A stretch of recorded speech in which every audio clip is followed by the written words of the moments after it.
Chapter 184. The instant of oppression caused Lu Tao's mind to go blank for a period of time. During this time, his fingertip, which had been pressed against his wristband, instinctively made a move. The wristband vibrated soundlessly, starting the recording function. When Lu Tao regained his senses, he already didn't want to change anything. At this time, he saw Huang Bingjin circling around the magical projection array, moving in a crooked circle. He even reached out to touch those illusory lines and structures, as if caressing the tender skin of a beauty. His face was filled with intoxication. "Look, this is the holy space." The others in the room were dumbfounded. They couldn't keep up with this madman's train of thought. Huang Bingjin was proud of these people's performance, but at the same time, he felt a little disappointed. For this reason, he was willing to waste his breath to explain to these ignorant people. "Do you know how it is built? Do you know what it is used for?" Regardless of whether or not the others wanted to hear, Huang Bingjin continued to dance. "The holy space is a mysterious domain that realizes exchange. Here, you can give up one thing and use it to exchange for another thing of equal value. This way you can exchange for what you need and obtain the most perfect, most exquisite balance in the universe. Thanks to the blessing of the technological era, we only need one thing to build such a wonderful domain. What is it? What is it?" Huang Bingjin's finger pointed at Hu Huaying, Lu Tao, and the others, not letting a single one go. But no one interacted with him. Everyone was still in a state of confusion. "Incorrigible idiots, are you talking about magical arrays?" "Aha, wrong, it's seeds." "Seeds." Huang Bingjin himself could have fun, but Hu Huaying and the others felt like they were watching an absurd play. Moreover, they were forcefully pulled onto the stage, awkwardly participating in it. Huang Bingjin didn't have the slightest awareness of this. "We only need to obtain a seed, and we can use it as a foundation, using a fixed system mold, to germinate and build a holy space to carry the holy object. Where does the seed come from? Taoster, you must know." He was actually called out.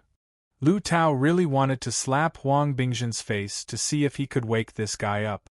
But facing Huang Bingjin's eyes, he really was a little scared. He could only force a smile. "I couldn't guess it at first." "Stupid, you've done a great service by plucking this seed." Huang Bingjin was like a passionate conductor. With a wave of his arm, there was a shadow in front of him. If this chapter is not finished, please turn the page.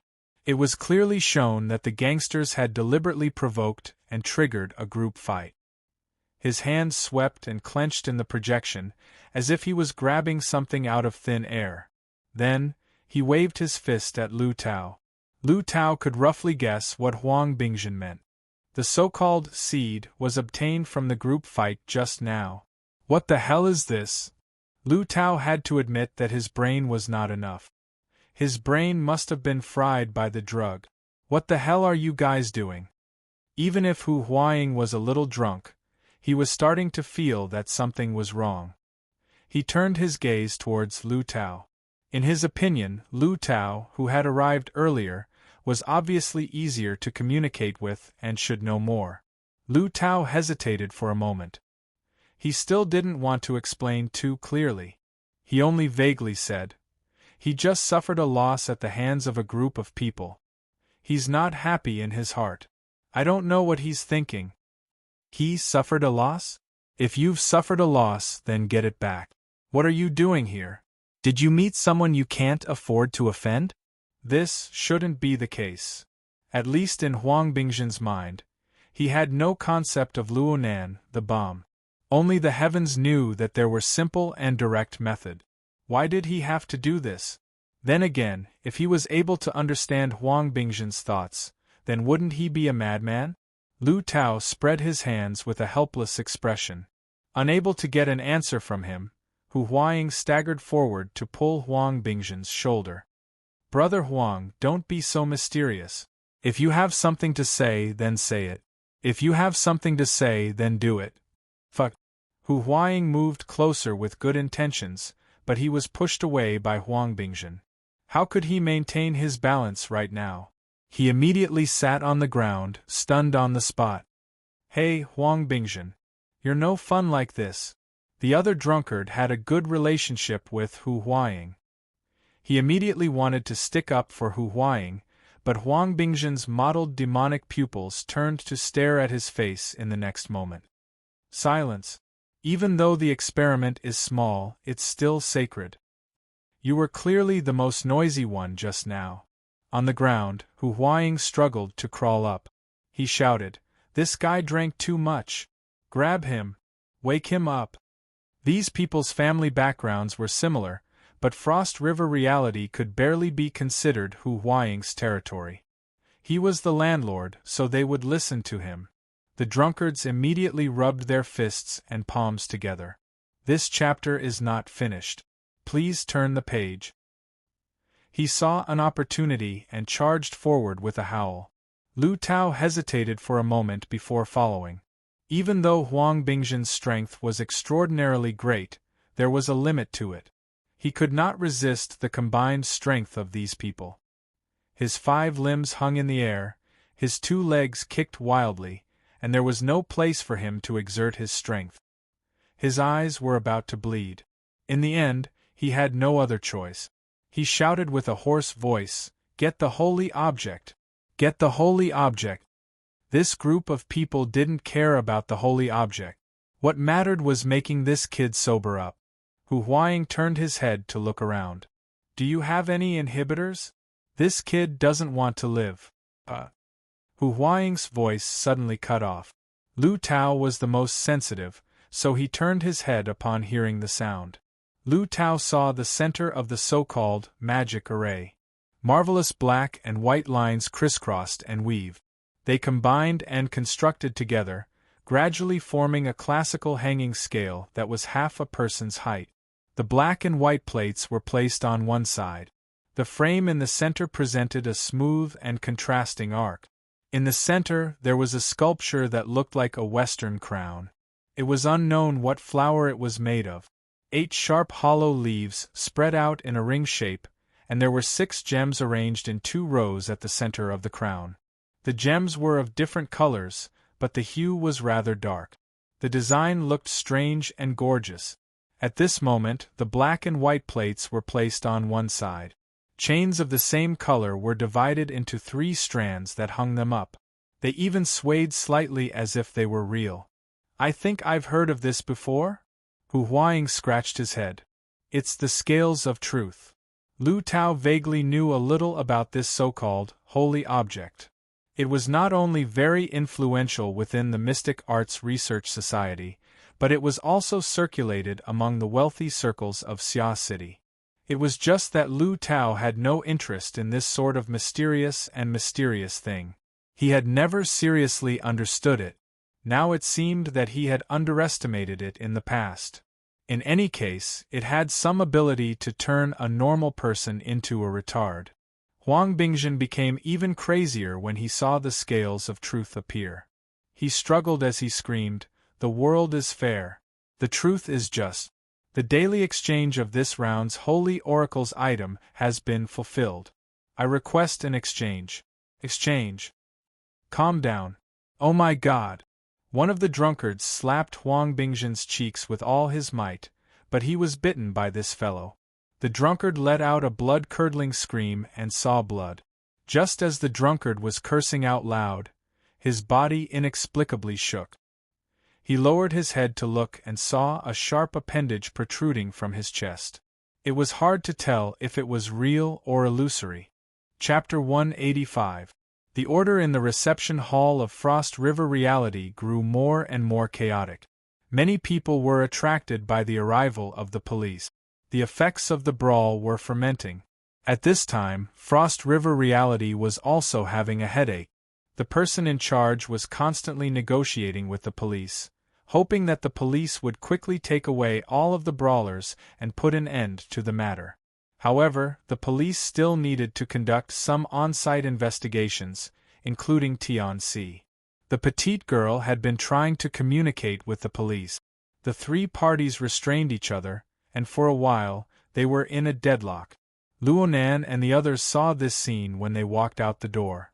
Chen Xiaolin had just finished communicating with Xue Lei and walked over to his side. Her expression was a little strange. Leicester contacted his father. It seems that his uncle is on duty tonight. He just received a mission and went out. He's here. Such a coincidence? Luonan was astonished. He also found it very strange. His father is a special police officer, right? He's involved in this sort of public security issue? It seems like after the explosion in the R&D district, it has been in a state of alert. All the security issues in the central city have been upgraded. On the side, Emochio had a strange feeling.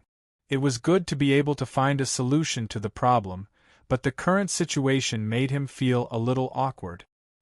He noticed that Chen Xiaolin, this mellow and precocious girl, had been discussing matters with Luonan from beginning to end after proposing the solution. She had placed him, the person with the most experience and age, to the side. Was it because they were familiar with each other? Chen Xiaolin had no time to care about Emochio's fragile heart. Her last encounter at the Limestone Water Village pub left a serious shadow in her heart, but it also made her understand that Luonan's identity was absolutely not as simple as an ordinary high school freshman. Luonan had taken that intense and terrifying scene as a matter of course, let alone now? Naturally, she had to find the person who could handle it the most. As Chen Xiaolin spoke, she shifted her gaze and glanced at several burly SWAT officers wearing exoskeleton armors outside the door. However, all the SWAT officers were wearing fully enclosed tactical helmets, and there was no obvious police rank logo on their armor. For a moment, she could not tell which one was Xue Lei's father, or if he was still at the scene in Area A. Luonan didn't deliberately search for them.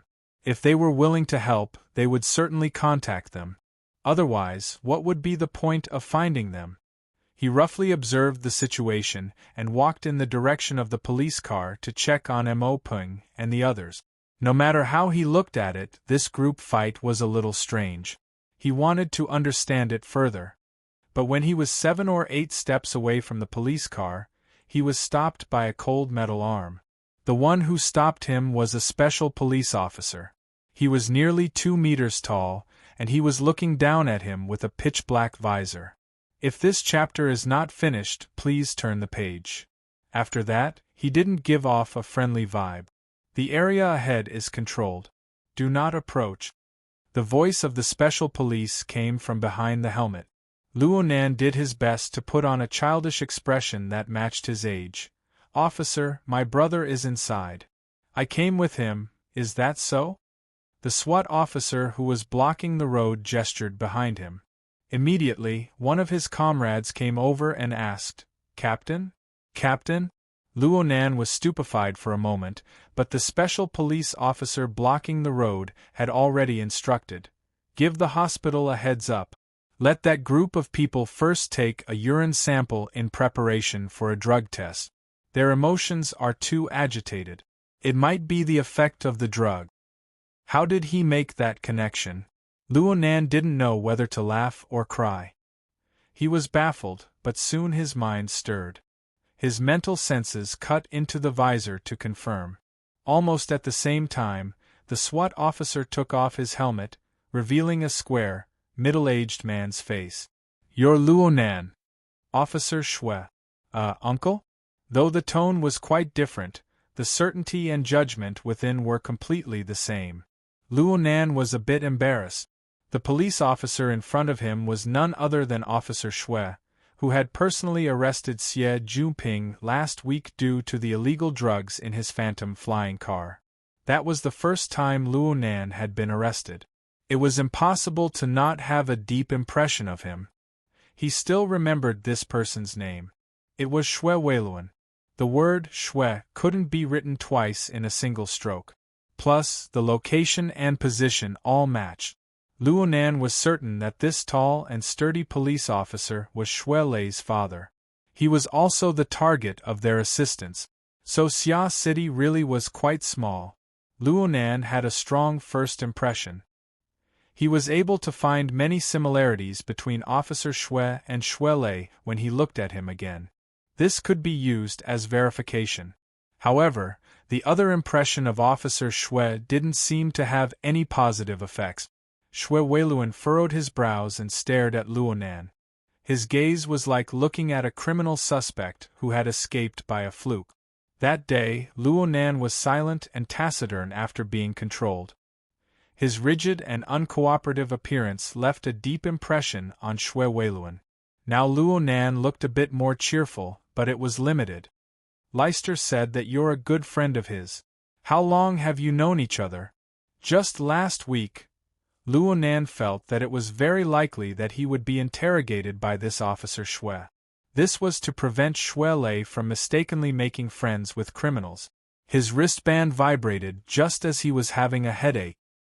He immediately whispered an apology and looked at the message on his wristband to alleviate the awkward and tense situation. The message unexpectedly came from Lu Tao, but it wasn't an instant message. Instead, it was an audio file. What the hell is this fellow up to? This chapter has yet to end. Please turn the page. Luo Nan subconsciously opened the audio file, and an extremely exaggerated voice immediately came out. The holy space is a mysterious domain that can realize displacement. What followed was this voice's unceasing lecture. Magical spells, seeds, holy objects, and other special terms popped out one after another. Hu Huaying and Lu Tao's conversation was mixed in the middle. From this, Luo Nan could determine that this neurotic lecture came from Huang Bingzhen. Just as Luo Nan came to a conclusion, a commotion arose in the recording. After a series of chaos, an extremely sensitive term suddenly jumped out. The scales of truth? Luo Nan was suddenly agitated. Then he heard the other side say things like, the fairness of the world, the justice of truth. The answer was already clear. The order of justice. With such a high profile, the definition of a secret order was a bit unworthy of the name. And at this time, Luo Nan finally discovered that he had been listening to the recording for too long. Xue Weiluan didn't really care. On the contrary, he was listening very seriously and openly. Luo Nan was a bit embarrassed. Xue Weiluan wasn't an ability user. Logically speaking, he shouldn't have been allowed to hear this information. The next few seconds were all filled with Huang Bingzhen's crazed shouts of displacement. Displacement. Luo Nan wanted to transfer it to his internal headphones and play it. But at this time, a sharp voice that had changed its tone due to fear suppressed everything. Spider. Spider? Luo Nan's thoughts had deviated a bit in an instant, but they were forcefully pulled back. The recording came to an abrupt end at this time. Luo Nan's expression turned very ugly. He immediately called Lu Tao, but no one picked up for a long time. Hu Huaying followed, and the same thing happened. Luo Nan couldn't stop while he was on the phone. He turned around and walked inside. Xue Weiluan's expression had changed a long time ago. He saw Luo Nan walk back and wanted to grab him, but his hand hesitated halfway. He didn't exert force and instead followed Luo Nan with large strides. I've been pretending to be a dead dog for several days. The main reason is that I'm busy to death in class. The pace of updates is a complete mess. I don't have the face to say much. Now that I'm busy with the project, I don't really want to become a dead dog, so I'll make my stance clear. During the double monthly vote period, the atmosphere of the event wasn't lively due to my actions of pretending to be dead. Even though I have the strong support of many friends, it's true that I didn't fulfill my obligations.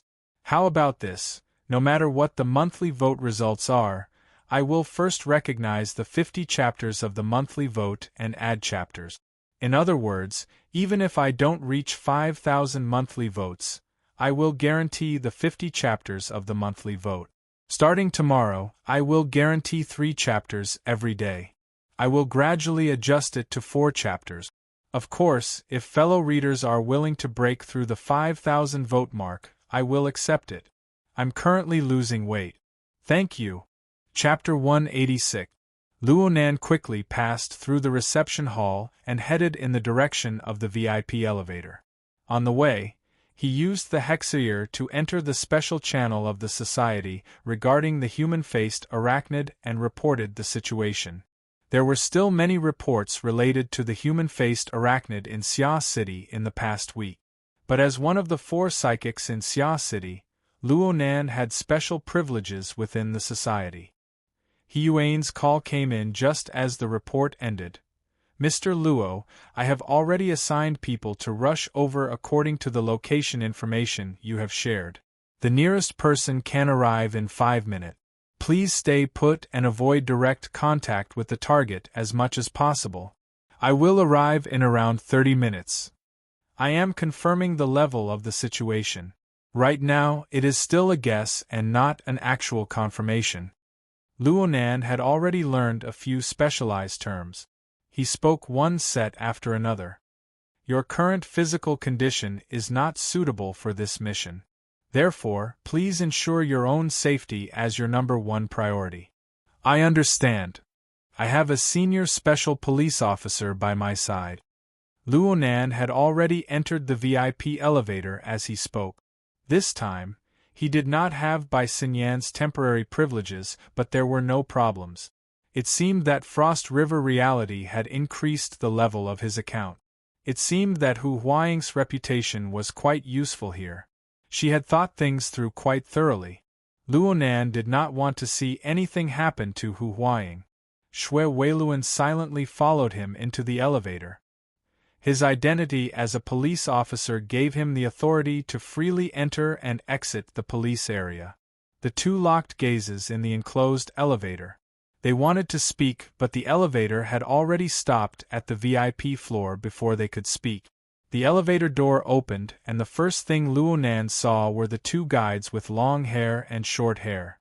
The 2 were baffled to see Luonan return. Mr. Luo? Did you forget to bring? The 2 guides quickly saw the tall and sturdy officer Shui behind Luonan. They immediately knew that something was wrong and were speechless for a time. Luonan did not care about what they were thinking. He said directly, "Is Senior Hu and the others still in that room?" The 2 guides looked at each other and responded with some hesitation, "Mr. Hu and his friends are already downstairs." "Downstairs? I didn't see them." Luonan estimated that the incident happened at least 10 minutes ago. He was still at the guide desk in the lobby. If this chapter is not finished, please turn the page. However, that place wasn't far from the VIP elevator. With such a large group of drunkards passing by, he should have at least sensed it. They took another elevator that went straight to Area A. Area A? Luonan muttered to himself for a bit, then he said, "Where's Huang Bingzhen's room? Do you know this person?" "Mr. Huang?" From the looks of it, the guides knew who he was. "Mr. Huang didn't come to the VIP area today. What about Area A? Area A also has private rooms, right? Can you help me check?" The 2 guides had awkward expressions on their faces, especially when they saw the big guy behind Luonan. The 2 communicated for a bit, but they connected another call, asking Luonan to connect. "Hello, Mr. Luo, I'm Yin Luo." "Manager Yin?" Luonan didn't think that the 2 guides would directly invite her out, but this was within reason. Thinking about Yin Li's special identity, he couldn't help but consider 2 more layers. Yin Li's attitude was very calm. "I'm at Sky Capital Water Village right now. I don't understand the situation over there. Could Mr. Luo explain it to me?" Luonan was speechless for a time. Was he going to say, "I discovered traces of the Order of Justice and the human-faced arachnid in your territory, and your Blood Flame Order needs to cooperate and find them?" The Blood Flame Order and the Order of Justice looked different, but Luonan had observed the Blood Flame Order from the perspective of the Wraith sign for a week. He couldn't help but feel a bit of a headache. Yin Lu didn't receive an immediate response from him, but she wasn't impatient. She spoke in a leisurely manner. "If Mr. Luo has any urgent questions, our store has a professional team that specializes in dealing with troublesome matters. Mr. Luo can inform us of the relevant situation. I believe that we will be able to deal with it appropriately.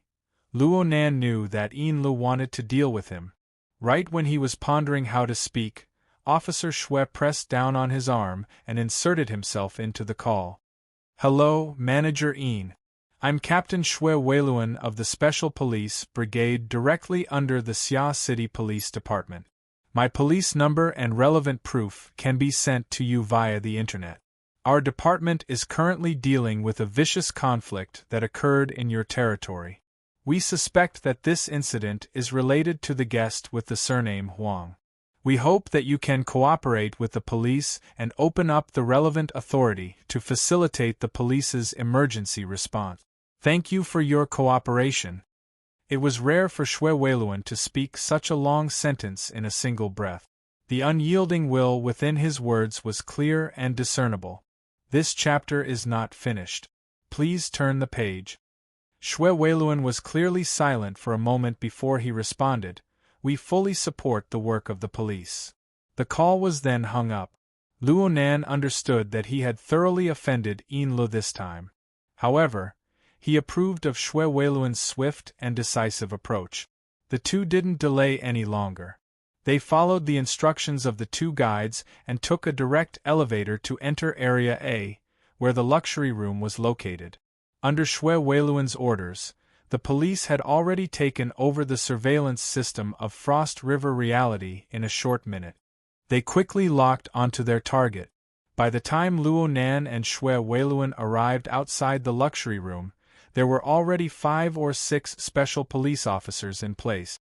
They separated the surrounding guests who were watching the show, accumulating power and waiting to take action. They could break down the door at any time. Luo Nan cursed to himself when he saw this situation. If it really was a situation related to the human-faced arachnid, then these special police officers, who were just a bit stronger than ordinary people, wearing exoskeleton armors, wouldn't be of any use. Especially Shui Weiluan. How could Luo Nan watch as Shui Lei's father faced danger in front of him? Luo Nan's body unconsciously squeezed forward, but he was stopped by Shui Weiluan. Then a special police officer forcefully pressed Luo Nan outside the control line. As Luo Nan struggled, he saw the special police officer in front of him make a few unintelligible gestures to Shui Weiluan. Shui Weiluan immediately gave the order to break through. In the next moment, the door to the luxury room was pushed open and several special police officers poured in.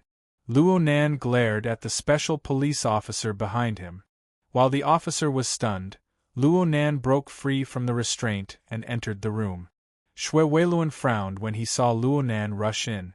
He didn't say anything about Luo Nan's actions. He just asked, "Take a look. Are they all here?" Actually, Luo Nan didn't need to look. He had already used his mental senses to scan the situation inside the room when he was outside. He had an idea of what was going on.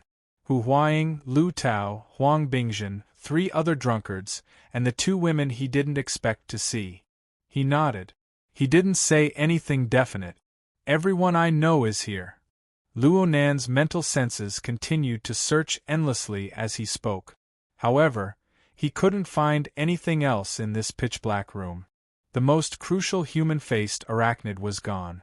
The holy space and the scales of truth were all gone. There were only 8 people in deep comas. Chapter 187. Shui Weiluan signaled his underlings to turn on the lights.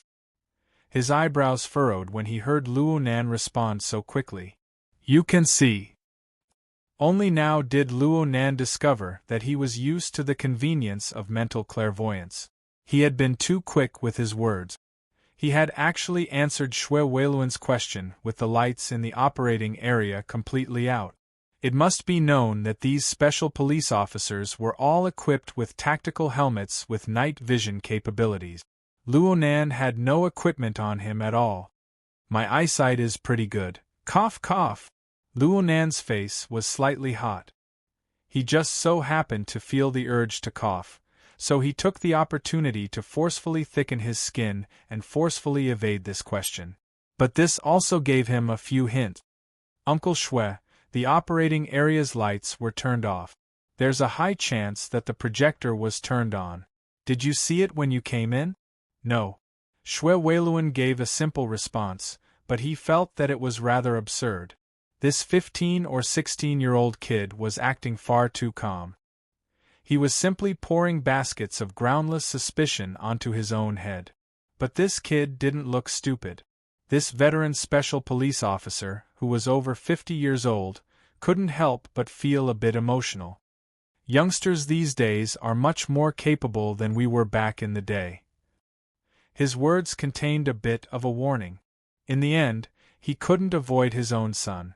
Plus, Luo Nan's behavior from the beginning until now didn't arouse any ill will from him. At the very least, Luo Nan wasn't a hopeless wastrel. Luo Nan didn't pay attention to Xue Weiluan's good intentions. His mental senses covered the entire luxurious room, constantly gathering information. Of course, he also paid attention to Hu Huaying and the other unconscious people. First, he confirmed that their lives weren't in danger. However, their current state was indeed quite odd. Under the illumination of the lights that had just been turned on, 2 women could be seen in disheveled clothing among the 8 people. But they were quite far away, practically at the edge of the operating area. In the center, 6 big men were squeezed together. Huang Bingjun was completely naked from head to toe. Hu Huaying, Lu Tao and the others were currently surrounding him in the middle. Their arms and legs were still entangled with each other. Combined with the recording, one could roughly guess that Hu Huaying and the others had Huang Bingjun, who had overdosed on drugs, under control at the time of the incident. But because of a sudden incident, everyone collapsed in a short amount of time. Most of them had more or less expressions of fear on their faces. They didn't stop even though they were unconscious. It was as if they had fallen into a nightmare. The only exception was Huang Bingjun. This guy. If this chapter is not finished, please turn the page. His face was buried in the crowd. Others couldn't see him clearly, but he couldn't hide from Luo Nan, who relied on his mental senses.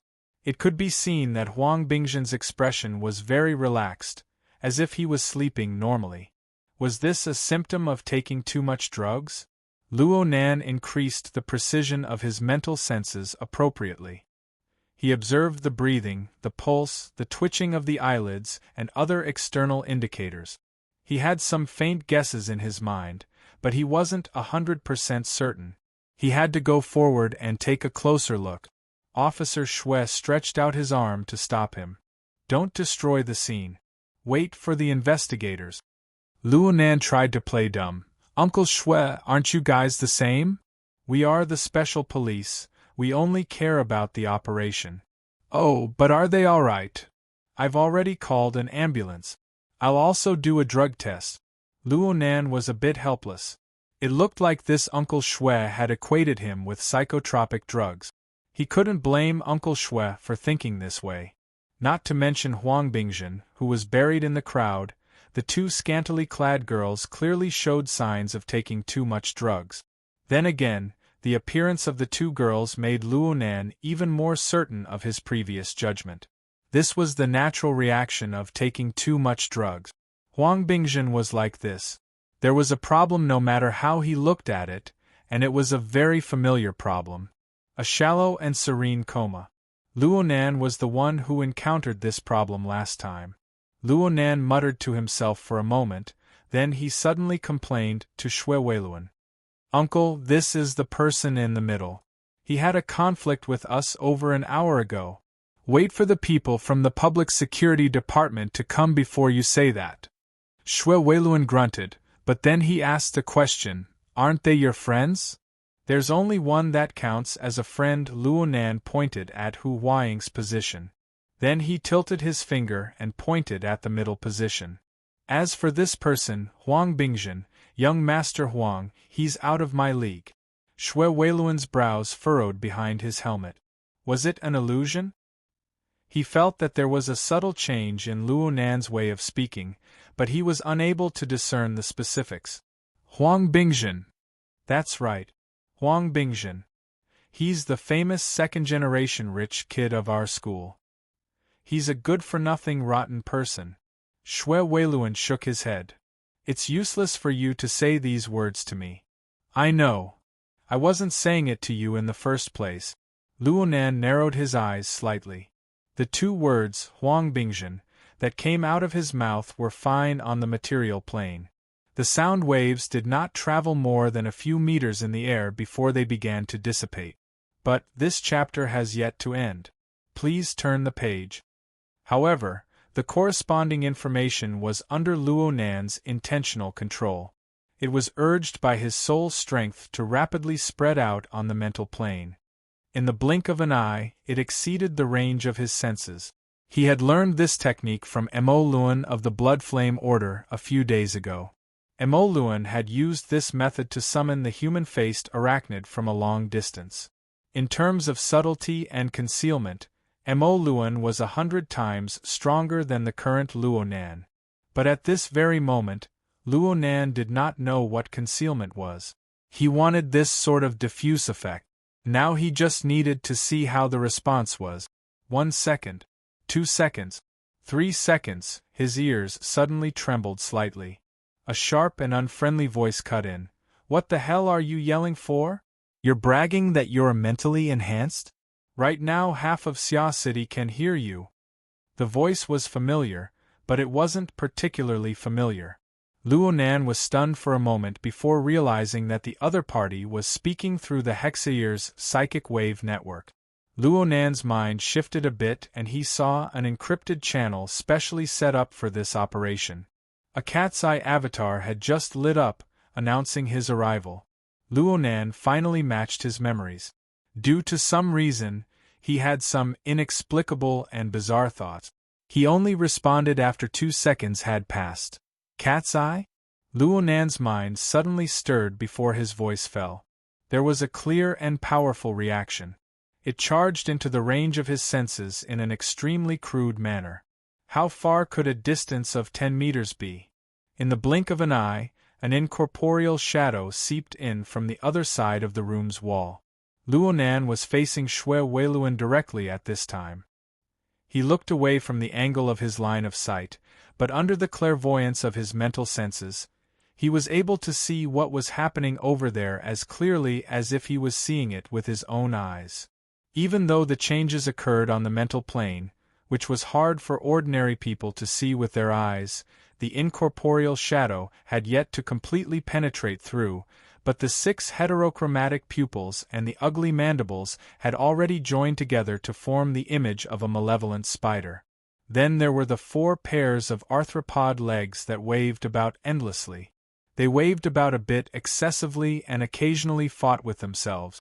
They stirred up minute fluctuations on the mental plane that made people feel uneasy. However, the abdomen that should have been round and plump had turned into a flat human chest and abdomen structure. The outline of a human's legs and feet was still visible behind it, but most of it was trapped within the dark mist of chaos. It looked warped and deformed. This sort of image was like that of an enormous spider. Half of its body had merged into the back of a human. Its heavy weight had crushed the human spine, turning an ordinary person into a crooked and mutated monster. Human-faced arachnid. At least that was what it looked like on the surface. Chapter 188. Luonan's heart thumped twice as he watched the human-faced arachnid charge in. He was truly a bit flabbergasted. He had used his soul power to greet Huang Bingzhen, but what he wanted to summon was only Huang Bingzhen, whose soul seemed to have left his body. After all, the current Huang Bingzhen was almost exactly the same as when he was in a light coma, but his soul had actually left his body. He guessed that Huang Bingzhen had obtained the power to leave his body through special means such as the Order of Justice's holy space or holy substitution. From Luonan's experience, this was the first time he left his body. If he didn't have any external driving force, he would need to carefully ponder over how to move. This fellow shouldn't be able to run far. Through today's conflict with Huang Bingzhen, and with reference to Lu Tao's recording, this person's personality was already relatively clear. Phrases such as fierce on the outside but weak on the inside, Bullying the weak and fearing the strong, getting carried away, and so on were simply designed for this person. Perhaps this person had seen the arrival of the city police department's special forces and was still not used to the invisibility of the soul, so he was so scared that he hid. However, it must be known that Frost River reality was densely packed with people. As long as Huang Bingjin was not an idiot, he would certainly be able to quickly discover the wonders of the out-of-body state. His self-confidence should have swelled. At this time, through some provocation, it was quite possible to lure this guy back. The course of events was very similar to Luo Nan's reasoning, but the degree of danger was on a completely different order of magnitude. Luo Nan entered the highest state of alert in an instant. He followed the principles set by the society and tossed out the words, "The human-faced arachnid has appeared. Draw close to me into the encrypted channel." He couldn't care less about the pressure his soul's strength exerted on his body. The heavily chained crow swung out and coiled around his body, preparing for a fierce battle. "What's wrong?" Xue Weiluan asked. The human-faced arachnid and the heavily chained crow were existences on the mental plane. Xue Weiluan was unable to see them. However, Luo Nan's suddenly tense body language could not be hidden from him. Luo Nan turned his head at this time to face the empty right wall. His expression was grim, as if a storm was brewing. Luo Nan was reminded by Xue Weiluan. He thought of the special forces in the room and cursed to himself, "Oh no!" He didn't care about arousing suspicion. He raised his voice and shouted, "There's something wrong with the room. Get out!" As he spoke, Luo Nan ignored the enormous difference in their sizes. He forcefully reached out to grab Xue Weiluan's arm, which was wrapped in metal armor. He wanted to pull Xue Weiluan outside. But, if this chapter is not finished, please turn the page. It didn't budge at all. Whether it was Xue Weiluan or his subordinates, they were all confused by Luo Nan's crazy reaction. They didn't react in the first instance, and at this time, the human-faced arachnid that had completely penetrated through the wall was already within reach. Sure enough, this fellow had made Luo Nan his #1 target. Its 6 corporeal eyes locked onto Luo Nan's position. It was like a raging bull as it charged over. Its 8 legs looked as sharp as blades as they streaked through the air, slicing at Luo Nan's face. What? Practically all of Luo Nan's energy was focused on defending against the siege hammer that could strike at any time when he faced the human-faced arachnid. He actually forgot to move when facing this attack that completely exceeded his imagination. Idiot!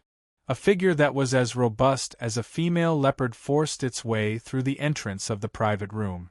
She pierced in between 2 majestic special police officers. Her speed increased once more, and she leaped several meters in a single leap. She actually forcefully knocked Luo Nan flying in the moment of imminent peril, narrowly avoiding the sharp edge of the long limbs. However, Luo Nan's eyes were about to split open when he was thrown away. This was because his mental senses had captured everything clearly. The sharp long limbs didn't cut through Luo Nan. Instead, they took advantage of the situation and pierced through Xue Weiluan's chest. They cut through the bottom of the tactical helmet and came out from the top of the right side of Xue Weiluan's skull. Luo Nan fell to the ground at this time. His entire spine was numb from the collision. He slid back 2 to 3 meters and only stopped when he reached the edge of the operating area. He nearly lost his breath, but he climbed up with all his might. Uncle Xue. Whether it was the naked eye or the clairvoyance of his mental senses, Xue Weiluan was still standing there perfectly fine. His helmet's visor was facing Luo Nan's position.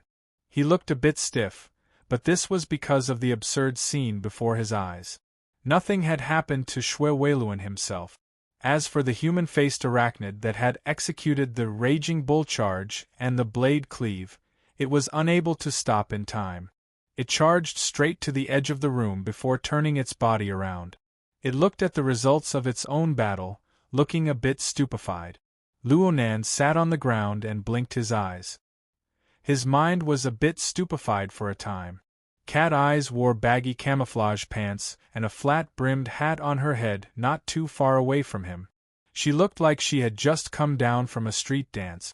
She did a graceful roll and stood up. But she was stupefied for a time when faced with the current situation. You guys! It was as if Shweweluan was watching an absurd play. But in that instant, the female street dancer before his eyes appeared. This chapter has yet to end. Please turn the page. He absolutely didn't dare to treat her lightly due to her astonishing skills. Most of the special police officers inside and outside the room came back to their senses at this time. They pulled out their guns one after another and pointed at the female street dancer who had suddenly barged in. Some even pointed at Luonan. This was the only threat they could feel. Put your guns away. Shweweluan gave the order and then asked, Luonan, what the hell are you guys doing? Luonan didn't know how to explain for a time. His gaze shifted to the edge of the room where the human-faced arachnid was.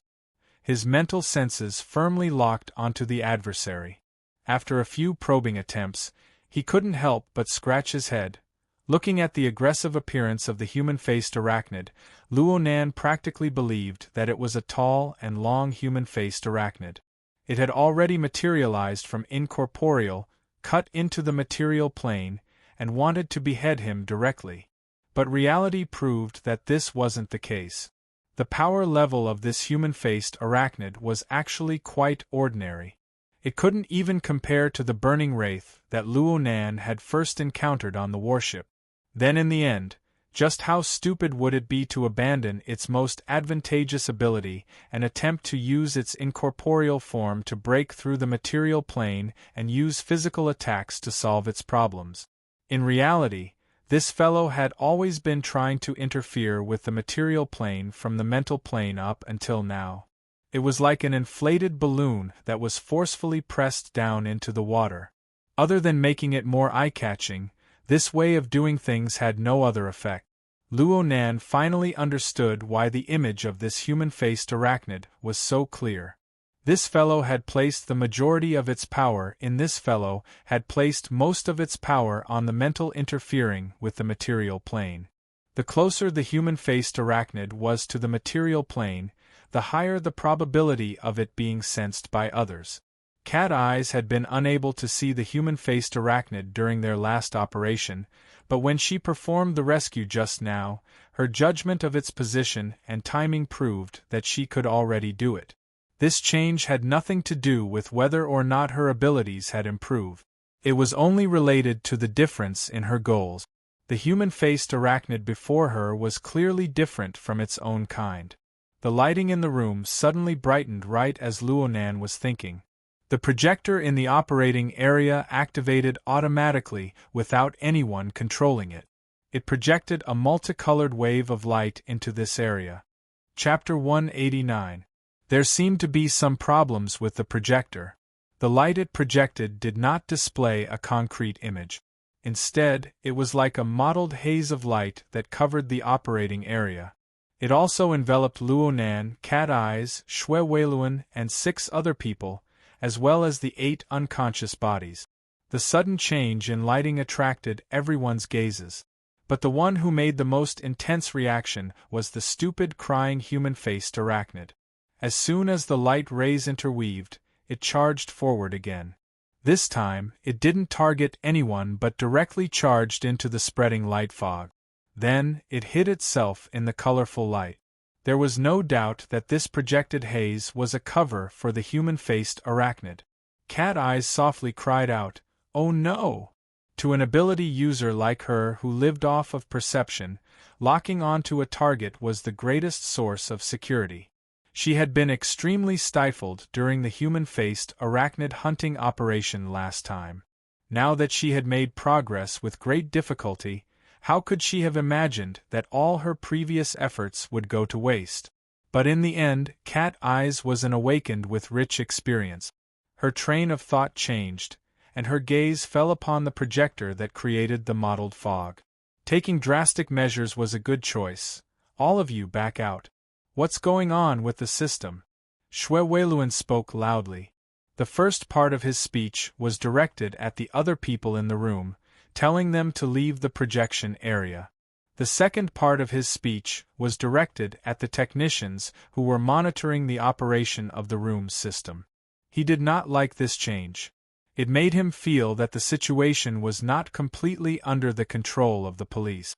Cat Eyes was just about to make her move when she heard Xue Weiluan's order. She snorted and said, "Idiot!"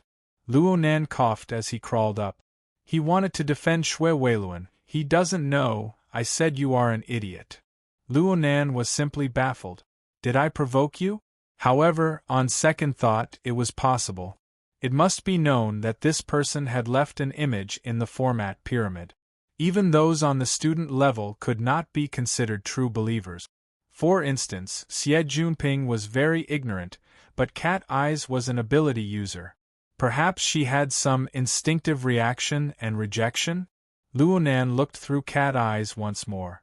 Under the multicolored rays of light, the flirtatious dancer in his impression was dressed in street dance fashion. She wore a hat askew.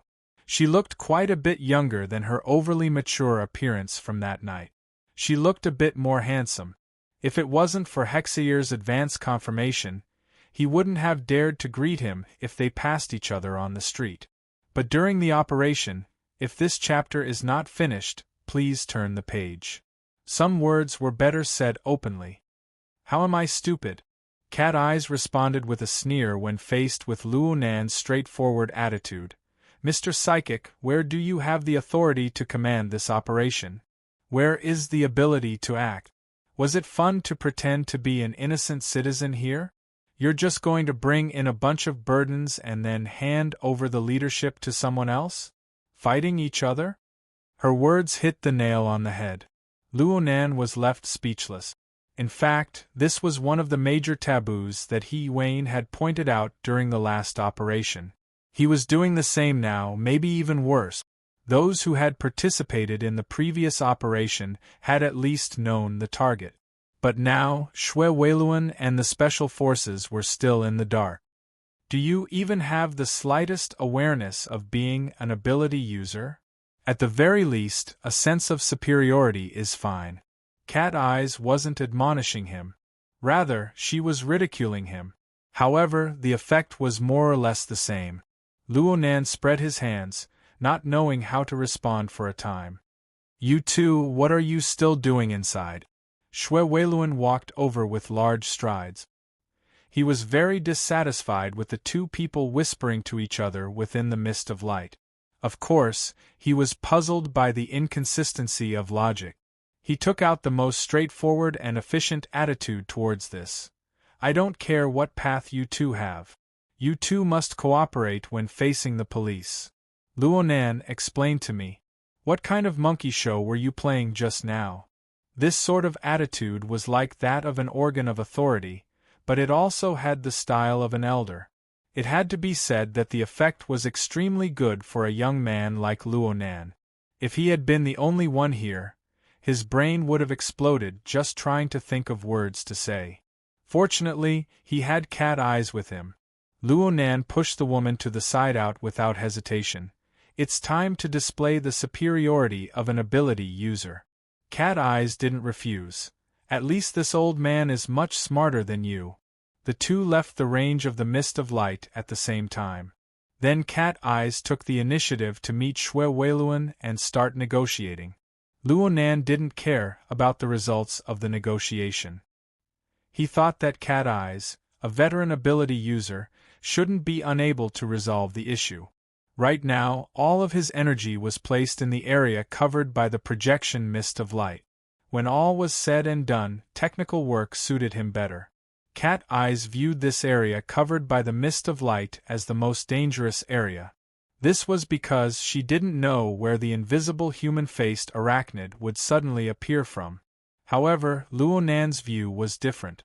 Ever since the appearance of the human-faced arachnid, Luonan had always been on guard. Please turn the page if this chapter is not finished. Luonan locked onto its position. It didn't matter if it was inside or outside the mist of light. There was no difference. If there was a difference, it was probably that it was clearer. The projection mist of light obscured the line of sight in the eyes of others, but it presented itself in a completely different way on Luo Nan's side.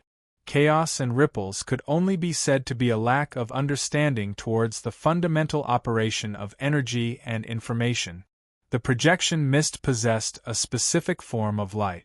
Of course, it also belonged to the category of energy and information. Moreover, it was an extremely intuitive kind. Because of this, Luo Nan's mental senses allowed him to see the structure and layout inside. It was as if he was looking at the lines on his palm. Even the finest hair could be seen clearly. It's another Tower of Babel-type structure.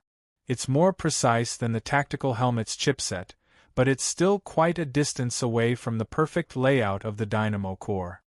Luo Nan used a picky attitude to make a judgment towards the structure level of the projection mist. It could be said that Luo Nan's entire body relaxed when the projection mist of light enveloped him.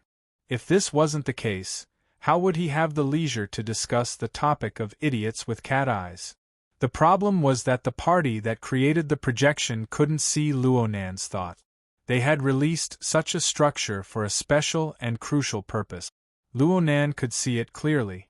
When the human-faced arachnid crashed into it, the structure of energy and information of the two were like gears meshing together. A vehicle entered the rails, realizing an extremely perfect fit. It followed the mold of the projection mist and began to correct the deviation. The human-faced arachnid's structural information, which had been a bit chaotic before, was affected by this and unexpectedly became clear. Luo Nan could see that the direction of the operation of energy and information was rapidly pulling apart from the material plane. The human-faced arachnid's foolish action of interfering with the material plane was forcefully straightened. Why forcefully? This was because there was a component within the structure of energy and information that was extremely compatible with each other. This component continued to radiate information that was incompatible with each other. It was like a smooth-running production line. There was a noise that came and went. It was ear-piercing and awkward no matter how one looked at it. Could it be that this was the legendary defective product? Luo Nan gradually increased the precision of his senses. In the end, he was able to confirm that this defective component came from the interior of the human-faced arachnid. It came from a functional area that appeared to be rather important. The interior? Suddenly, Luo Nan grasped the crux of the situation. The interior of the human-faced arachnid? Was the other party amusing him? Chapter 190. From Luo Nan's perspective, the human-faced arachnid was chaos. It was a riddle. 10 days ago, Luo Nan's dynamo core had begun to analyze the human-faced arachnid with its special function. But even though he repeatedly made breakthroughs and made many references, his progress in analyzing the human-faced arachnid had not broken past 7%. Even so, there were probably only a few people in the current Xia city who understood the human-faced arachnid more than Luo Nan. Even with Luo Nan's understanding of the human-faced arachnid, it was hard for him to have a clue as to the internal structure of its core. The closest they ever came was when the Blood Flame Order's human-faced arachnid and the Wraith sign devoured each other. At the time, Luo Nan believed that he had seen the marvels of the internal structure of the human-faced arachnid. But it was later proven that it was nothing more than a mold that the Blood Flame Order's Blood Soul Temple had projected into the human-faced arachnid. It was a preparation for the Order's sacrificial artifact. Therefore, Luo Nan's understanding of the internal structure of the human-faced arachnid was still in a guessing stage. He would occasionally have a clue, but looking at the overall situation, he was still shrouded in fog. Right now, if the other party, which was probably the Order of Justice, was really able to take out the internal structure of the human-faced arachnid and exhaust the laws and principles of how its energy and information operated and changed, Luo Nan would have to admit that he was convinced, no matter what his stance was. However, what Luo Nan saw right now was not the case. The human-faced arachnid revealed a deep structure within the energy and information operating structure of the projected glowing mist. It appeared to be precise and complex. If the human-faced arachnid were to follow this structure, then the siege hammer that the human-faced arachnid often used, the method of stimulating and devouring negative emotions, and so on could all be used. But if one were to really look into it, there were too many specious areas. The legal theory was appropriate, but there was no surprise and it was too shallow. From Luo Nan's perspective, the most powerful aspect of the human-faced arachnid was none other than its tyrannical instincts that lacked intelligence. He could completely rely on his instincts to produce an astonishingly accurate reaction. Such instincts should be built on a solid and complete foundation. Just like an intelligent system with a large enough database, as long as the corresponding fuzzy conditions were given, it would be able to make an effective judgment. The human-faced arachnid in front of him was far too lacking in resources. At the end of the day, it was just a piled-up object, deduced from some superficial laws. It was a lifelike simulation model. If this chapter is not finished, please turn the page. But God was not. After such a long time, I've only built a model, or rather, an exoskeleton armor on the mental level. In such a case, I can't say that I have any powerful instincts, and my judgment will definitely be wrong. Luo Nan dissected it layer by layer. He completely uncovered the foundation of this human-faced arachnid. In the end, he was able to confirm that the so-called flawed component played a role in the entire structure. Since it's an exoskeleton armor, it still needs to be controlled by a person. The problem is, to choose such an idiot who has not adapted to the spiritual world at all and can't be corrected in a short time. Isn't it terrible? He looked at the naked Huang Bingjin in the crowd and wanted to laugh. The facts were now very clear. Huang Bingjin had indeed gone into an out-of-body state, and the way he did it was to put on the human-faced arachnid exoskeleton armor. Alright, this could be considered a good invention. At least it could allow people like Huang Bingjin to experience extraordinary power for themselves. Oh wait. A certain thought streaked through his mind at this time, twisting Luo Nan's train of thought into a different direction. No matter how bad this structure is, it still possesses the ability to shuttle back and forth on the mental plane. And as long as there are the corresponding materials and methods, it can certainly be mass-produced.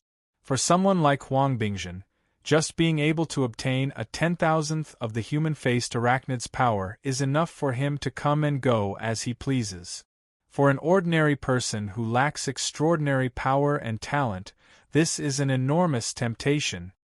Luo Nan looked at the human-faced arachnid model once more as his thoughts reached this point. He looked at the flawed component that contained Huang Bingjin's soul.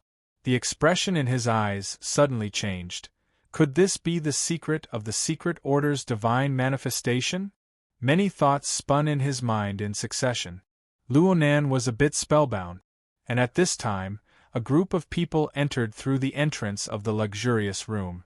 They were all wearing police uniforms, but they weren't equipped with exoskeleton armor.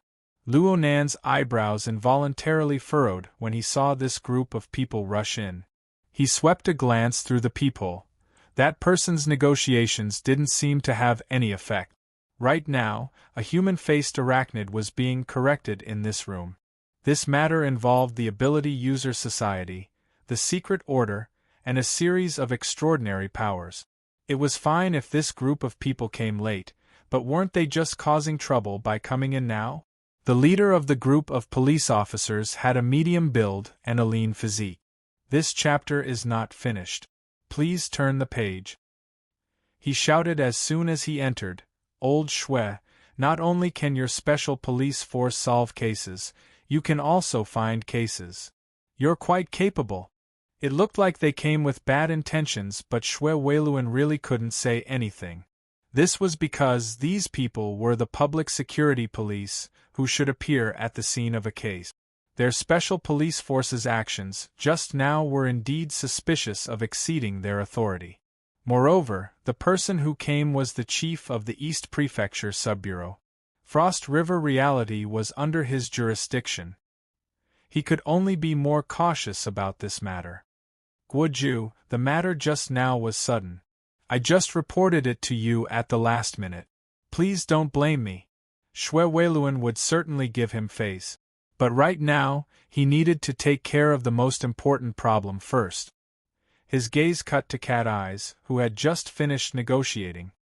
He swept his gaze over Luo Nan's face with complicated thought. He finally made up his mind. Guoju, there's something I need to say. We suspect that there's a Darksider life form roaming around here. Darksider life form? I know. Someone has already reported it. Guoju's attitude was very calm. His feelings towards Darksider life forms were no different from the usual thieves, gangs, and so on. He used his chin to point at the glowing mist in the projection area. This isn't within the scope of our responsibilities. The military will soon come and take over. They are the professionals. Professional problems should be solved by professionals. Xue Weiluan approved of this method. The problem was that there were professionals by his side. Cat Eyes' attire did not give people much confidence, but the strength she had displayed before and the relevant means of communication had already formed a credible chain. Guoju, I just confirmed with headquarters. I also confirmed it.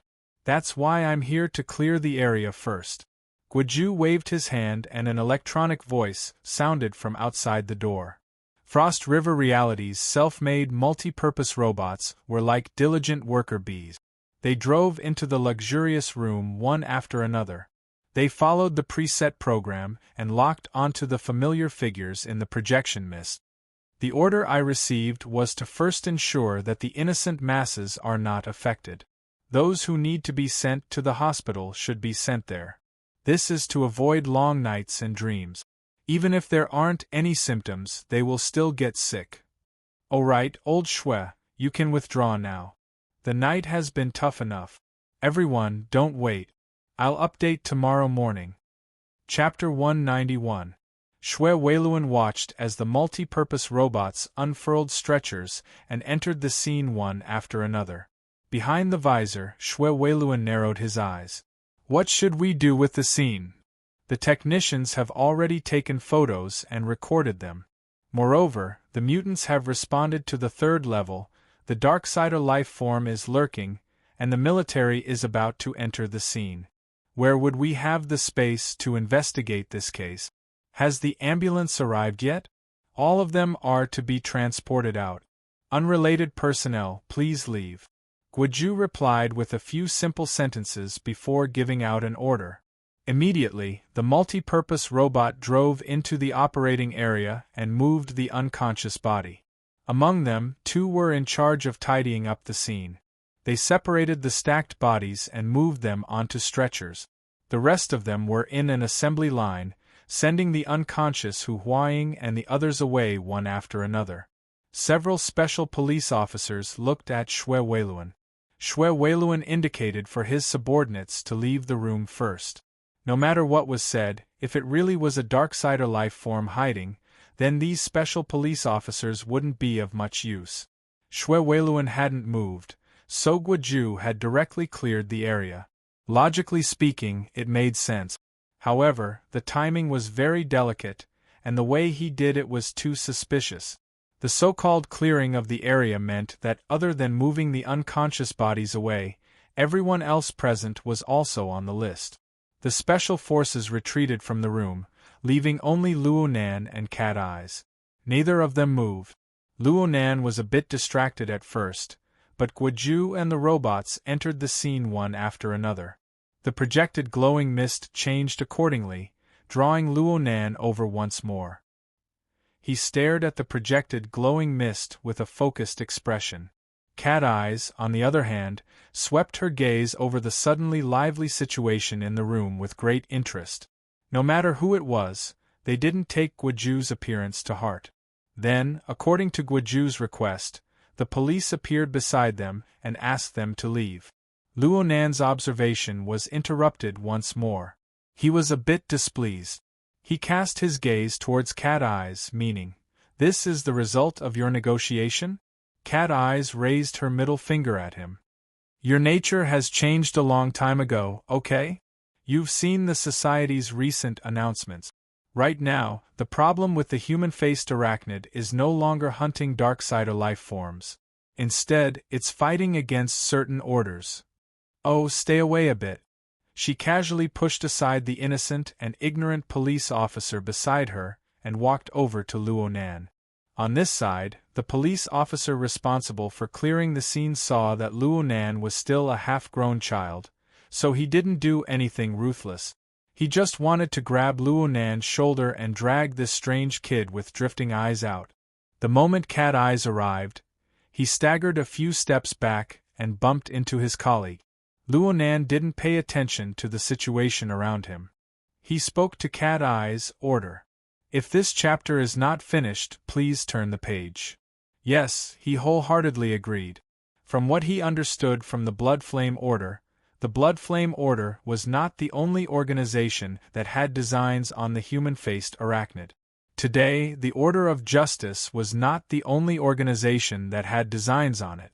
There were at least 2 or 3 other organizations that were inclined or even taking action in this direction. It seemed that in a single night, the human-faced arachnid had become a treasure that the secret orders of the world competed over. At the very least, it was a rare commodity worth hoarding. The emergence of such a situation was directly related to the general lack of sacrificial vessels of small and medium-sized churches. As for the information that the human-faced arachnid could be used as a sacrificial artifact, it was a taboo even within the Blood Flame Order. It was practically never directly mentioned. Comparatively speaking, Luo Nan was a bit surprised that a colossus like the Order of Justice was added to the mix. From his understanding of the situation, the Order of Justice seemed to be conducting some sort of simulation research on the human-faced arachnid to develop a new faith product. At this moment, the atmosphere in the VIP room was extremely tense. No matter how casually Cat Eyes acted, the meaning behind her actions was extremely serious. The few police officers present placed their hands on their guns. They did not pull out their guns and fire on the spot because Xue Weiluan had promptly stopped them. "Hold on, Guoju. They are important witnesses. Moreover, they are experts that have been verified by headquarters and the SCA. There are so many experts these days that they can be used to build walls." Guoju had an ugly expression. In the end, he knew some inside information. Even though he had been assigned by someone, he absolutely could not step on a mine and offend someone. The situation was tense and deadlocked for a time. Cat Eyes gave him a look that probably meant, "What now?" Luo Nan was speechless at this situation. But no matter what was said, he did obtain a bit of peace for the time being. He became more and more convinced that he was absolutely not the material to control the situation. He simply gave up and poured all of his attention into the technical aspect. Little did he know that in the eyes of others, he completely disregarded the ways of the world. He sullenly immersed himself in his own world. He was arrogant and dangerous. Guoju's gaze had already shifted from Cat Eyes to Luo Nan's face. He carefully observed where Guoju's gaze was directed, his expression as gloomy as water. At this time, Luo Nan's gaze was locked onto a multi-purpose robot within the room. It was in charge of carrying people together with another robot companion. After entering the room, it circled back and forth in the operating area, dutifully fulfilling its duty. Luo Nan didn't have any objections to the robot itself. However, as it entered the operating area, it projected light. This chapter has yet to end. Please turn the page. Within the mist, the originally stable operating structure of energy and information began to undergo a change. Large amounts of energy flow and information flow rapidly leaked downwards, pouring into an unremarkable external module on the robot's body. Even Cat Eyes, with her astonishing psychic senses, would find it hard to detect this sort of transfer of energy and information, let alone the average person. Only Cat Eyes was unable to hide it from Luonan. This was an eye-opener for him. This method took the existence of the mental plane and completely transformed it into energy and information. Then it was downloaded into a special storage device. It looked inconceivable, but the train of thought was actually clear. It was a reversal of the structure and function of the Tower of Babel. The subtleties within were truly worthy of proper research. Guizhou, who had been hidden all this time, suddenly jumped out to clear the area and drive people away. His intentions were very clear. Was this the rhythm of the prototype, beginning to be recycled after field testing? Luonan did not stop this process. He still wanted to observe. This was because he knew very well that there was a node that could not be bypassed. The human-faced arachnid exoskeleton armor could be restored, downloaded, and stored, but the human soul absolutely could not. As the relevant structure was restored layer by layer, it was transformed into pure energy and information that was transmitted into the storage device. The flawed component that was originally hidden deep within the human-faced arachnid exoskeleton armor was inevitably exposed. A blurry mass of smoke suddenly separated itself from the operating structure of energy and information, which only had a skeleton left. It first condensed into a ball, carrying a bit of light that could only appear on the mental plane. It paused in the air for a moment before hurriedly charging toward Huang Bingzhen's body, who was about to be transported away. The timing was quite good. Luonan knew that this was Huang Bingzhen's soul. It seemed to be wrapped in a special layer of protection, avoiding the tragedy of a plane crash. The Order of Justice's product of faith was quite human-like in design. Luonan had no intention of interfering. He just observed with interest.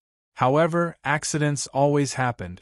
Huang Bingzhen's tiny soul, which had separated itself from the mysterious human-faced arachnid exoskeleton armor, made a habitual mistake. He was too close to the material plane. Originally, this wasn't a big deal. As long as he touched the range of his fleshly body, his soul and flesh would become one, and everything would be fine. But right now, there was also Cat Eyes in the room besides Luonan. Cat Eyes suddenly discovered a suspicious target. Her mental senses instantly cut over, locking onto and scanning. This was a very normal reaction, but it was like a whip heavily lashing down on Huang Bingzhen's fragile soul structure. Chapter 192. Cat Eyes excelled in long-range perception. It was a type of mental sensing. Her all-encompassing perception could cover a radius of 50 to 70 meters, but it was different from Luonan's clairvoyance. The level of her senses was mainly concentrated in the area where the mental and the material interfered with each other. The depth of her senses on the mental plane wasn't enough. It was very difficult for her to reach the human-faced arachnid, an object that was far from the material plane and hidden extremely deeply. But within the inherent level of perception, Cat Eye's perception accuracy was extremely high and its penetrative power was strong. It was like a high-powered active radar that covered the surrounding area. Huang Bingzhen couldn't take it anymore because the power output was too high. What the hell? Cat Eye's reaction was fast.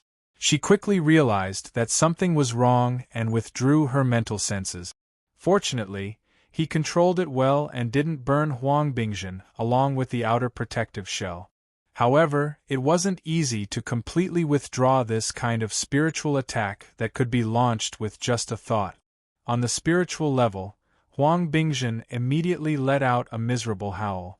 Outside of his fragile soul, the protective shell trembled twice, as if its structure was damaged, but at least it didn't break. If this brother was really smart, he would take this opportunity to quickly slip back into his own body. However, today was destined to be a busy day. Huang Bingzhen, after all, had not been through any great storms, nor was he familiar with the workings of the mental plane. When he was attacked, he stood there dumbfounded, not knowing when to advance or retreat. That miserable howl had traveled a certain distance on the mental plane, so it was more or less a signal. As Luo Nan and Cat Eyes looked at each other, a storm suddenly rose on the mental plane. Tyrannical mental senses cut in from a distance. The first thing it broke through was the 70-meter radius of Cat Eye's all-encompassing perception. The powerful pressure caused Cat Eye's expression to suddenly change. The other party's mental attack came crashing down, as though it was unstoppable.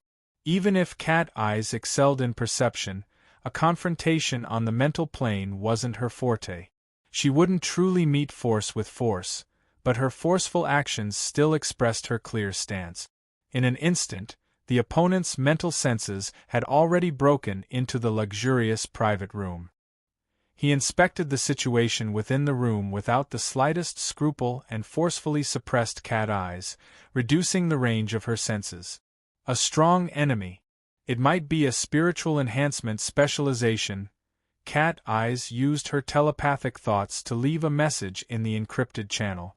If this chapter is not finished, please turn the page. An effective method of communication could be achieved in an instant. However, in the time it took to say this, the channel was refreshed. The opponent's main body is within 40-30 meters. He's very fast, and his HP is very high. Damn it, he's an all-rounder. Avoid direct confrontation. Order the special police to assist. The relevant instructions and authorization have been sent. The one who responded was He Yuan. From the very beginning, He Yuan had been in charge of dispatching operatives through the encrypted channel. Though Luo Nan didn't listen to her advice and still got involved in the situation, she made corresponding adjustments all this time. She utilized the nearby resources to the greatest extent, increasing the safety factor. Cat Eyes obviously knew that this was a very good idea. The problem was that she wanted to stop, but the other party was unwilling to let her go. It was unknown which sensitive nerve Huang Bingzhen's miserable howl had triggered, but after scanning the entire VIP room, his spiritual senses instantly turned into an attack. Like waves, he truly brought out the power of an attack. The problem was that if he did that, the first person to suffer would be none other than Huang Bingzhen. He was nearly unable to withstand the mental senses that Cat Eyes had unintentionally released earlier. Right now, the mental attack from the other party was like a raging storm that came pressing over. This was a calamity for Huang Bingzhen. His defense was already very weak. It was like a bubble instantly collapsing. No matter how stupid Huang Bingzhen was, he knew that he had entered a desperate situation. He immediately let out another miserable howl. However, it was useless. The bubble of defense collapsed, and a wisp of smoke diffused. At first, Huang Bingzhen's appearance was barely visible, but he lost his shape in an instant. He swayed and dispersed. Luo Nan knew that this was the result of his out-of-body state. His structure wasn't tough enough, and he was too close to the material plane. He was blown apart by the mutual interference between the mental and the material. Huang Bingzhen was an ordinary person. He didn't have any mental cultivation at all. His soul wasn't even in shape, and he had lost his protective shell. He didn't have any ability to survive at all, let alone the howling storm in the outside world. The environment on the mental plane was vile to the extreme. And at this time, the person who came because of Huang Bingzhen's miserable howl had no intention of stopping. The mental attack continued to come, completely suppressing Cat Eyes. Cat Eyes' range of senses shrunk again and again until she was forced into the VIP room. She lost all perception of the outside world. Damn it! Cat Eyes was so angry that she gritted her teeth. This chapter is not over. Please turn the page. The mental attack was her bitter hand. Actually, the method she was most accustomed to was to combine her sensitive perception with her nimble and vigorous body. She would fight for the initiative while moving at high speed. But right now there was a half-crippled idiot by her side. She was afraid of harming the innocent. She couldn't even use half of her abilities. It was truly stifling to the extreme. The other party was extremely sharp. Once he seized the initiative, he didn't give Cat Eyes any chance to adjust. His rapidly approaching figure became erratic after obtaining the advantage of total suppression. Cat Eyes couldn't help but worry about when and where this powerful enemy would come from. Cat Eyes glared fiercely at Luonan. She knew that nothing good would come out of being together with this fellow. Crash! A marvelous trembling sound rang out, spreading out on the mental plane. Cat Eyes' scalp went numb the moment she heard this sound. Her already dangerous defensive line completely collapsed in an instant. Just as the backlash was about to attack, a similar trembling sound came from the depths of Cat Eyes' body and soul structure. Incorporeal chains were activated from their slumbering state. They instantly erected an indescribably marvelous frame. It was like the stable frame of a building. No matter how fierce the winds blew, it stood towering and unmoving. The fatal backlash strangely dissipated. Even the tyrannical mental attack didn't seem as powerful as before. Although Cat Eyes lacked the strength to counterattack right now, she seemed to be immune to all mental attacks. The range of her mental senses, which had already shrunk to an extreme, began to recover its lost ground. It expanded outwards layer by layer. The powerful enemy also discovered this situation. Not only on the mental plane but also on the material plane. A low nasal sound was transmitted over, allowing everyone in the room to hear it clearly. They were indeed extremely close.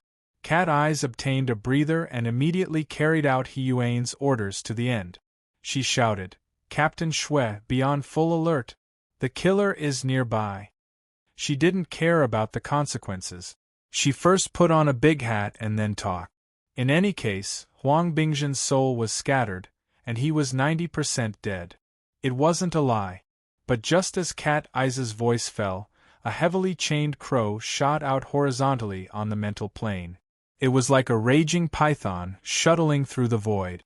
It struck Huang Bingzhen's nearly scattered soul mist. Chapter 193. Since Huang Bingzhen's soul was close to the material plane, Luonan's heavily chained crow had to be close to Huang Bingzhen in order to control him. Therefore, he was unable to hide it, allowing Cat Eyes to see it. At this moment, Cat Eyes cast a somewhat odd gaze. On one hand, it was Luonan's act of finishing off. On the other hand, it was the chains themselves. No matter what expression Cat Eyes had, Luonan knew what he was doing. The moment the heavily chained crow struck, not only did the mass of soul smoke not shatter, it strangely congealed together. At this time, the powerful enemy that he had yet to meet continued to radiate a powerful mental attack. Within the area of the luxury room, the mental plane was completely covered by a powerful storm. Any power that wanted to clash against it would be utterly defeated in an instant. The problem was, who would want to clash against it? Luonan had fought against the human-faced arachnid and elder Mo Luan of the Blood Flame Order. They had all fought on the mental plane before. They possessed ample experience, and he knew where his advantage lay. Whether it was the format of My Heart's a Prison or the rhythm of soul breathing, they were all self-formed structures. They were unaffected by external objects. Even though the storm howled on the mental plane, Luonan's heavily chained crow only trembled a few times. He did not seize power, occupy space, or forcefully block. Instead, he firmly established the structure. The structure of Luonan's body and soul, from the inside to the outside, was like this. Aside from his lackluster outer shell, there was certainly pressure. The stimulation of the nervous system had an effect on his skin, flesh, and internal organs. But it was nothing compared to the time he was ruthlessly tricked by the Wraith sign yesterday. He coughed a few times and stabilized his breathing. The wisp of Huang Bingzhen's remnant soul, at the front of the chains, was affected by the chain's format. It stabilized as well. A portion of the faint smoke that was scattered all around even flowed back. It more or less recovered a bit of its outline. Then the chains pressed down, forcing the soul smoke back into Huang Bingzhen's body. The soul and flesh were finally united, but only the heavens knew if there were any residual effects. TSK. The pressure on Cat Eye's suddenly decreased, and her senses became much sharper. She took in Luonan's series of movements. Even though she felt awkward in her heart, she could not help but exclaim in admiration, "This is the soul-subduing technique. This stance is quite good." Huang Bingjin was not necessarily worth saving. Luonan did not have a good impression of this person. The reason why he made a move was because he did not want to see Huang Bingjin die. How could a living person die in such a manner? In addition, it was as if the flame was being pulled out. He wanted to show his enemy that the mental storm was useless against him, and it was useless against the people he wanted to protect. Cat Eyes was like this. Huang Bingjin, who was 90% dead, was also like this. Luonan's declaration did have an effect. When Huang heard Luonan's voice, Luonan. Afterwards, there was an occasional resurgence. The other side should be constantly probing Luonan's foundation, trying to break through this kind of situation. But in the end, they returned without success. The Shan. The Luon Enchen. The other side did not conceal their target at all. A high-powered active radar, similar to Cat Eyes, was stationed within the luxurious room the entire time. They vowed to see through Luonan. Huang to Luo a Tian Shan to Tian. No, the mental plane. Luonan's methods on the mental plane were indeed inconceivable, but in the end they were not on the material plane. Aside from ability users, it was very difficult for normal people to see them. They were on a completely different rhythm. Guoju, who had been clamoring to clear the area, naturally refuted Cat Eyes when she yelled, "Murderer." He claimed that Cat Eyes was making irresponsible remarks. What he said was true in a sense, but unfortunately, it was meaningless. At this moment, Xue Weiluan simply couldn't be bothered to pay attention to them. What he truly cared about was Cat Eyes' warning, as well as that nasal sound filled with ill intent. Cat Eyes and Luonan's behavior during this time grew more and more bizarre. They appeared to be a bit neurotic. However, Xue Weiluan had some relevant knowledge. He knew that this kind of certified expert was on a different level from ordinary people. Out of consideration for the safety of the people involved, Xue Weiluan actively deployed manpower and set up a cordon. Of course, he did not forget to ask the technicians to look for the source of the nasal sound. Seeing Xue Weiluan's attention shift, Guoju didn't appear to be overly excited, but he was actually secretly relieved. To him, whether the situation was in a stalemate or how it would change was not the main point. What was truly important was the robots that were operating according to the program. The 3 multifunctional robots in the room had already reached the end of the transportation work. The last human body, which was Huang Bingjin, was also lifted onto a stretcher. They drove their metal bodies out of the room in an orderly fashion. The people present were already disinclined to pay attention to the 3 bothersome robots. In any case, the scene had already been destroyed to the point of no return. Please continue to the next page if this chapter is not finished. However, it didn't matter. Guoju's heart was thumping wildly. His peripheral vision had always rested on the body of the robot at the very front. He watched as it opened up a path in front of him, guiding the stretcher and slowly driving it out the door. His heart finally let out a long sigh of relief. He had passed. His relief didn't even last for half a second. In the next moment, the short and stumpy metal robot was struck head-on by an enormous force. Its 100-kilogram body flew back with a rumble and fiercely collided with its companion behind it. The 3 robots were like dominoes. They collided one after another, flew back, and fell in disorder. Their operating systems were a complete mess. They could only struggle on the ground, unable to get up no matter how hard they tried. The most miserable one was the stretcher on the robot in the middle. The entire module was bounced away. Huang Bingjin, who was on the stretcher, was like a duck that had its feathers removed. He flew into the air and fell in a free fall, landing solidly on the ground. The stretcher module stayed in the air for a bit longer. When it fell, it just so happened to slap Huang Bingzhen's face. After the muffled sound, there was actually a groan. He's alive?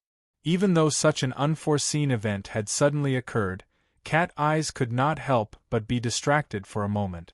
Her gaze swept over the naked duck on the ground, and she gasped in admiration at Luo Nan's godly skills once more. Luo Nan's attainments in soul studies were enough to make an authoritative figure like Mr. Bai cast sidelong glances at him with just this one move. Sure enough, this fellow was a hidden boss. Who knew how many good things were hidden in his stomach? Soon, Cat Eyes had to recollect her mind. This was because at this very moment, someone slowly walked in through the suddenly emptied door. Under the dim lighting, it was a dazzling white.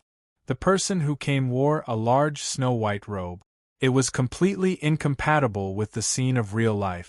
It was like the attire of a priest or a priest that would only appear in religious places. Compared to the standard of the robe, the color was truly excessive.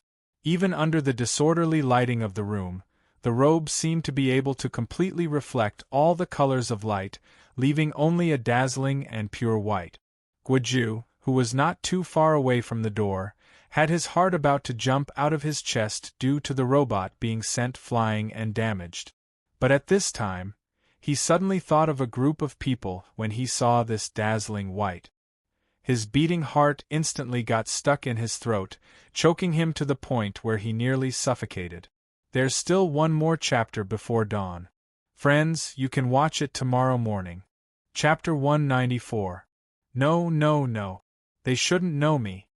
Chief Guo wanted to control his nervousness and remain calm as much as possible. If possible, he wanted to turn his head away and not look. But if that was the case, it would be really suspicious. He could only pretend to be surprised. Perhaps he could mix in a little anger? However, the shining white in his eyes was the source of the fear that could not be erased. He tried his best to hold on for a second and dispelled all other thoughts. He could only look over there in trepidation and accept the corresponding information stiffly. Chief Guo saw the tall and burly figure wrapped in a white robe. A little higher, it was a Western-style facial contour. It was deep and clear, and his skin was a healthy bronze color. These were not very recognizable. However, when Chief Guo's gaze stopped on the side of the person's head and saw the bright red flesh where the ears should have been, his eyes seemed to have been pricked by a sharp needle, and his entire body shrank. Even though he only saw one side, Chief Guo knew very well that the other side was definitely the same. The protection of truth. Oh no, what the hell? Chief Guo could no longer hold it in. He turned his gaze away to avoid further stimulation, but it was meaningless. At this moment, his legs and stomach were spinning, and he felt a cool breeze blowing over his neck. In the blink of an eye, it turned into fire, burning his skin and flesh. Chief Guo shrank back and pretended not to see the person. However, Xue Weiluan could not do that. This guy who had suddenly appeared and was dressed in strange clothes was suspicious no matter how he looked at it. At the very least, he had to explain how he had walked into the defense circle set up by the special police and appeared in the door. Xue Weiluan placed his hand on the edge of the weapon cabin. Just as he was about to ask, the sound of bodies falling to the ground came from outside. The fully armed special police officers in exoskeleton armor fell almost at the same time. At this moment, Xue Weiluan's reaction was not slow. He instantly pulled out his gun and opened fire. The electromagnetic hand cannon, specially prepared for the special police officers, fired a fatal bullet. However, in the end, it only made a big hole in the doorframe. The deflection angle was so big that it was beyond common sense. Xue Weiluan knew what was going on. The moment he pulled the trigger, his head was pierced by the invisible bullet first. The violent shock made him lose control of his body. He tried to turn it around. He staggered forward, but in the end, he sat on the ground softly. It would be difficult for him to get up in a short period of time. All of the attacks were on the invisible and traceless spiritual level. In the face of an expert with mortal strength, ordinary people were really powerless. In just 2 seconds, the person finished clearing the area and walked in slowly. Luo Nan saw that this person's pupils were a deep gray. He gave off a feeling of solitude and coldness, but the violent methods he displayed added an extremely powerful tension and uncertainty. Of course, Luo Nan had also noticed that both of his ears were missing. With such an image and such tyrannical strength, he couldn't be a nameless figure, right? It was at this moment that Cat Eyes saw the appearance of the incoming person. She groaned in the encrypted channel. "We're in big trouble, child." "Child? Order of Justice?" "That's right, the Ears of Truth, a fanatic of the Order of Justice." Luo Nan's eyes weren't blind. "That Chief Gua is definitely related to the Order of Justice. Since he's from the same family, what's with that expression?" "Humph." The secular faction bumped into the truth faction. The shallow believer bumped into the fanatic believer. The replacer bumped into the executioner. It's already not bad that he's not crying for his mother. Just like all large organizations, the Order of Justice was unable to avoid internal dispute. This was especially true for a cult like theirs, which focused on the worship of holy objects and belief. Without the suppression of a powerful god, it was easier for things to go wrong. The Order of Justice's holy object was the distinctly black and white scales of truth. Within the Order, the secular faction and the truth faction were like this scale. One was black and the other was white. They were separated on 2 sides. The 2 sides were just as their names implied. One leaned more toward the chaotic secular world, while the other leaned more toward the pure truth. The truth faction was dissatisfied with the secular faction's extraordinary actions in the sacred replacement. They believed that using the secular world's money, women, and turbid desires to replace the supernatural powers bestowed by the truth was a serious blasphemy. The secular faction snorted at the truth faction's harsh doctrines that were far from reality. At some point in time, the Church's truth faction members began the purification project. They punished those who had gone too far during the deity substitution. Later on, the enmity between the 2 factions gradually accumulated. The so-called forms of punishment became more and more cruel. Quite a few truth executioners were born from this. Child was one of the most famous ones. His strength wasn't necessarily the strongest, but his habitual punishment of the mirror image of truth made people's expressions change. The basic concept was roughly this: whatever ability one obtained through the secular replacement, one would die under the circumstances created by that ability. Luo Nan understood a bit. It was no wonder that Child still didn't care about Huang Bingzhen's life, even though he already had the absolute advantage. Now it seemed that he simply wanted Huang Bingzhen to die from the destruction of his soul. To the truth faction, there was nothing more disgusting than the fact that a person like Huang Bingzhen was alive in this world. The problem was that Child's intentions had been destroyed by Luo Nan. Child didn't immediately come looking for trouble with Luo Nan. According to the duties of the purification project, he still had a target that needed to be solved. Not far away from Child, Director Gua strove to maintain a bit of calmness, but it was useless. His entire body was trembling from head to toe. This was because he knew that the tall man standing behind him could take his life with a single breath if he really wanted to. Child walked to Director Gua's side and sized him up a few times. He opened and closed his mouth. His voice was deep and resonant. It was as if it could penetrate the eardrums of his ears. "You don't need to worry for the time being. Using the price of the secular world to exchange for the achievement of the secular world still hasn't deviated from the original intention of the substitution. But who gave you the right to participate in the process of blasphemy against the truth?" Director Gua opened his mouth to speak, but he couldn't find a suitable reason no matter what. He didn't even have the courage to turn his head. His face grew paler and paler, nearly transparent. Despair seeped out from within. The other people in the room were dumbfounded for a time. No one would have thought that child would be this terrifying in Director Guo's eyes. It was easy to imagine the reputation and prestige of this executioner within the order of justice. Things don't seem too good. Chapter 195. Cat Eyes must have forgotten that she had been praising Luonan for using this standing posture. As for the question, Luonan knew the answer. Luonan's gaze first swept over Shui Weiluan, who was sitting on the ground. He confirmed that Uncle Shui had only suffered an attack on the mental plane and that he was not in mortal danger. Luonan let out a secret sigh of relief. Then his gaze fell upon the 3 scrapped robot. He pondered whether or not the special storage device was still in good condition. The Faith product inside was specially designed for people like Huang Bingde and Guoju.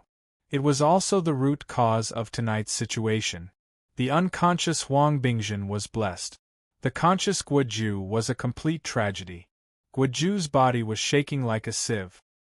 His gaze was stiff as he looked forward. He would answer whatever child asked him.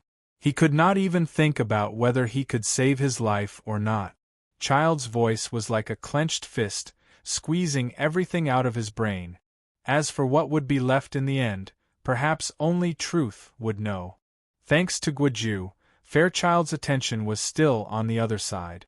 Luonan and Cat Eyes had a buffer. Cat Eyes shouted in the encrypted channel, "Where are the people behind us?" The encrypted channel began to flood. A fellow called Red Fox, who should have been behind Cat Eyes, arrived at the scene. He was already beginning to beat a retreat. "Fairchild? I'm just going to die. It's useless even if Kitty is here. Anyone else going to die?" Bamboo Pole, who had worked with them before, was also in the sequence. "Fox plus Cat, X2 is also wasted. You guys are still alive. That message is truly shocking." There was also a fellow called Papercut who revealed some actual information. "I personally saw the earless man in action last time. He's a master who went against the metal storm. His shield of truth is simply a bug. Are you guys sure you're still alive?" Bamboo Pole concluded, "Let's outsmart him. Let's kneel first. This brother is quite skilled in killing the order of justice." He Wayne sent over more detailed information at this time. Fairchild is indeed an all-rounder ability user, but his strength lies in the power of faith. He is one of the few who can draw upon the holy power of the scales of truth to form the shield of truth. He is an unstoppable fanatic for at least 90 minutes. In terms of defense, he is already at the level of a mortal. Cat Eye's eyes twitched when she saw this. "Hey, reading the information is useless. Why don't you tell us how to deal with it? All members who have entered the operation but have not arrived at the scene of the incident, please turn to the Haipu Hotel on the neighboring Yulon Street." "What do you mean?" He Wayne replied calmly. "Fairchild has a tendency to go berserk when carrying out the purification project. None of the personnel currently deployed can make an enemy of him. It will only cause unnecessary stimulation. Therefore, they had to regroup and avoid adding fuel to the fire. I've already reported this to the association. The reinforcements and negotiations will be carried out simultaneously. It's still better to negotiate. Other than killing people within the order, this person is still very low-key to the outside world." Bamboo Pole suggested, "Kitty, why don't you share your view? Let's discuss it together. There wasn't any direct conflict in the first place. If we can reason with him and both of us take a step back, it would be best." Luonan could not get a word in on this discussion. After all, the target of the operation was no longer the human-faced arachnid, but a more direct problem like Fairchild. However, it was not right to say that he was completely unoccupied.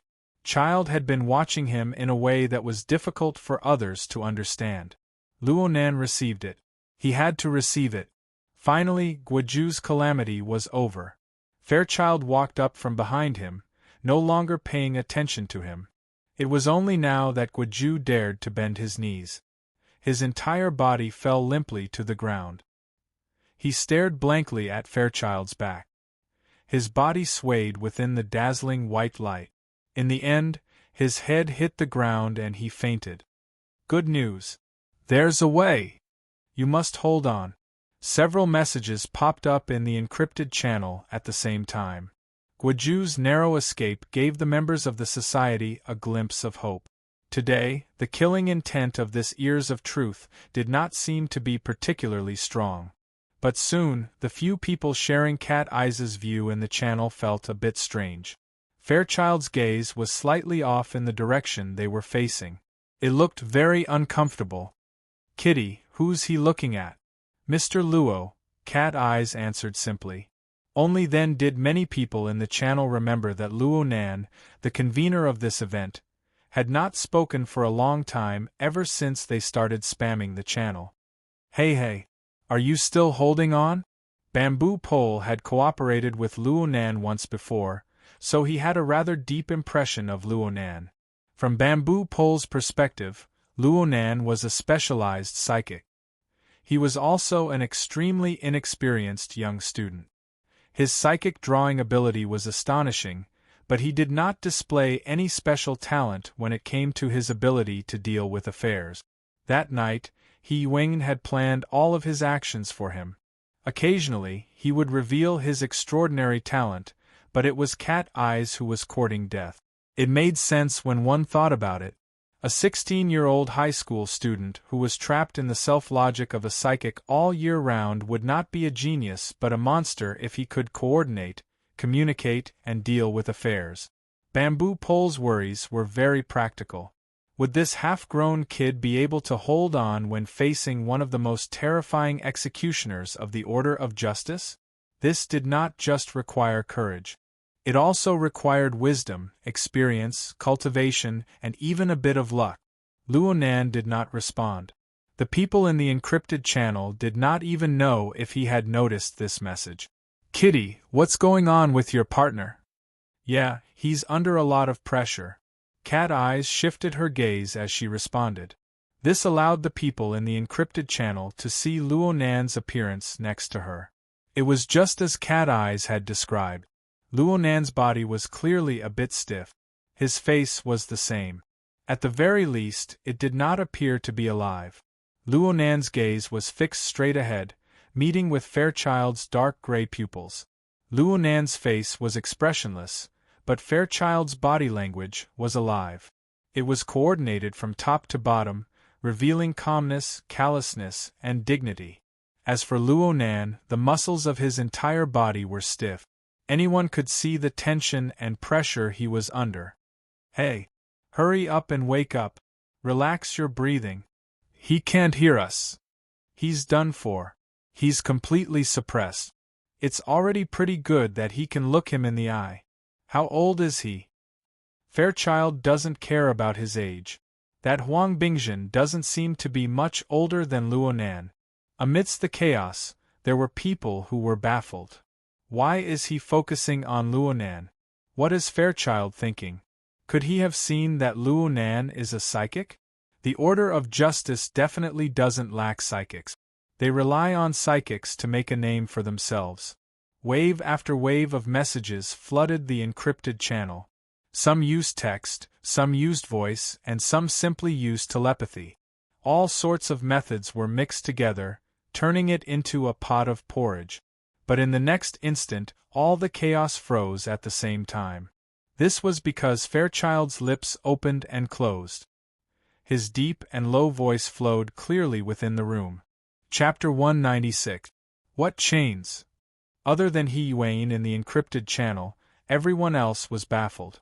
Although Cat Eyes knew what was going on, it was very complicated for her to clearly describe it.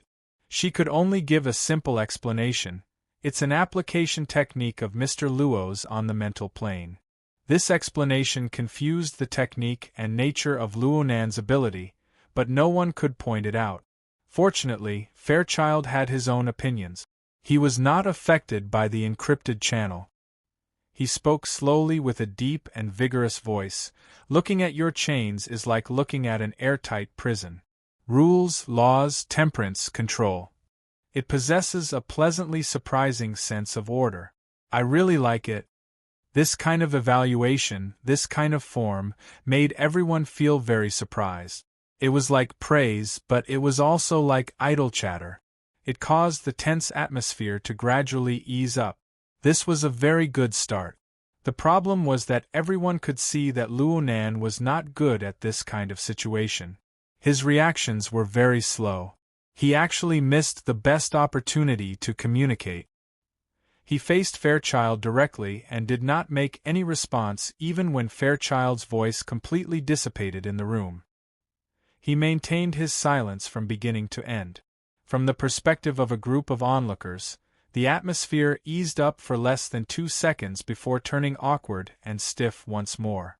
Everyone in the encrypted channel beat their chests and stomped their feet. What a waste of an opportunity! Cat Eyes felt it even more clearly. She was a bit anxious and took a step forward, wanting to negotiate with Fairchild in Luonan's place.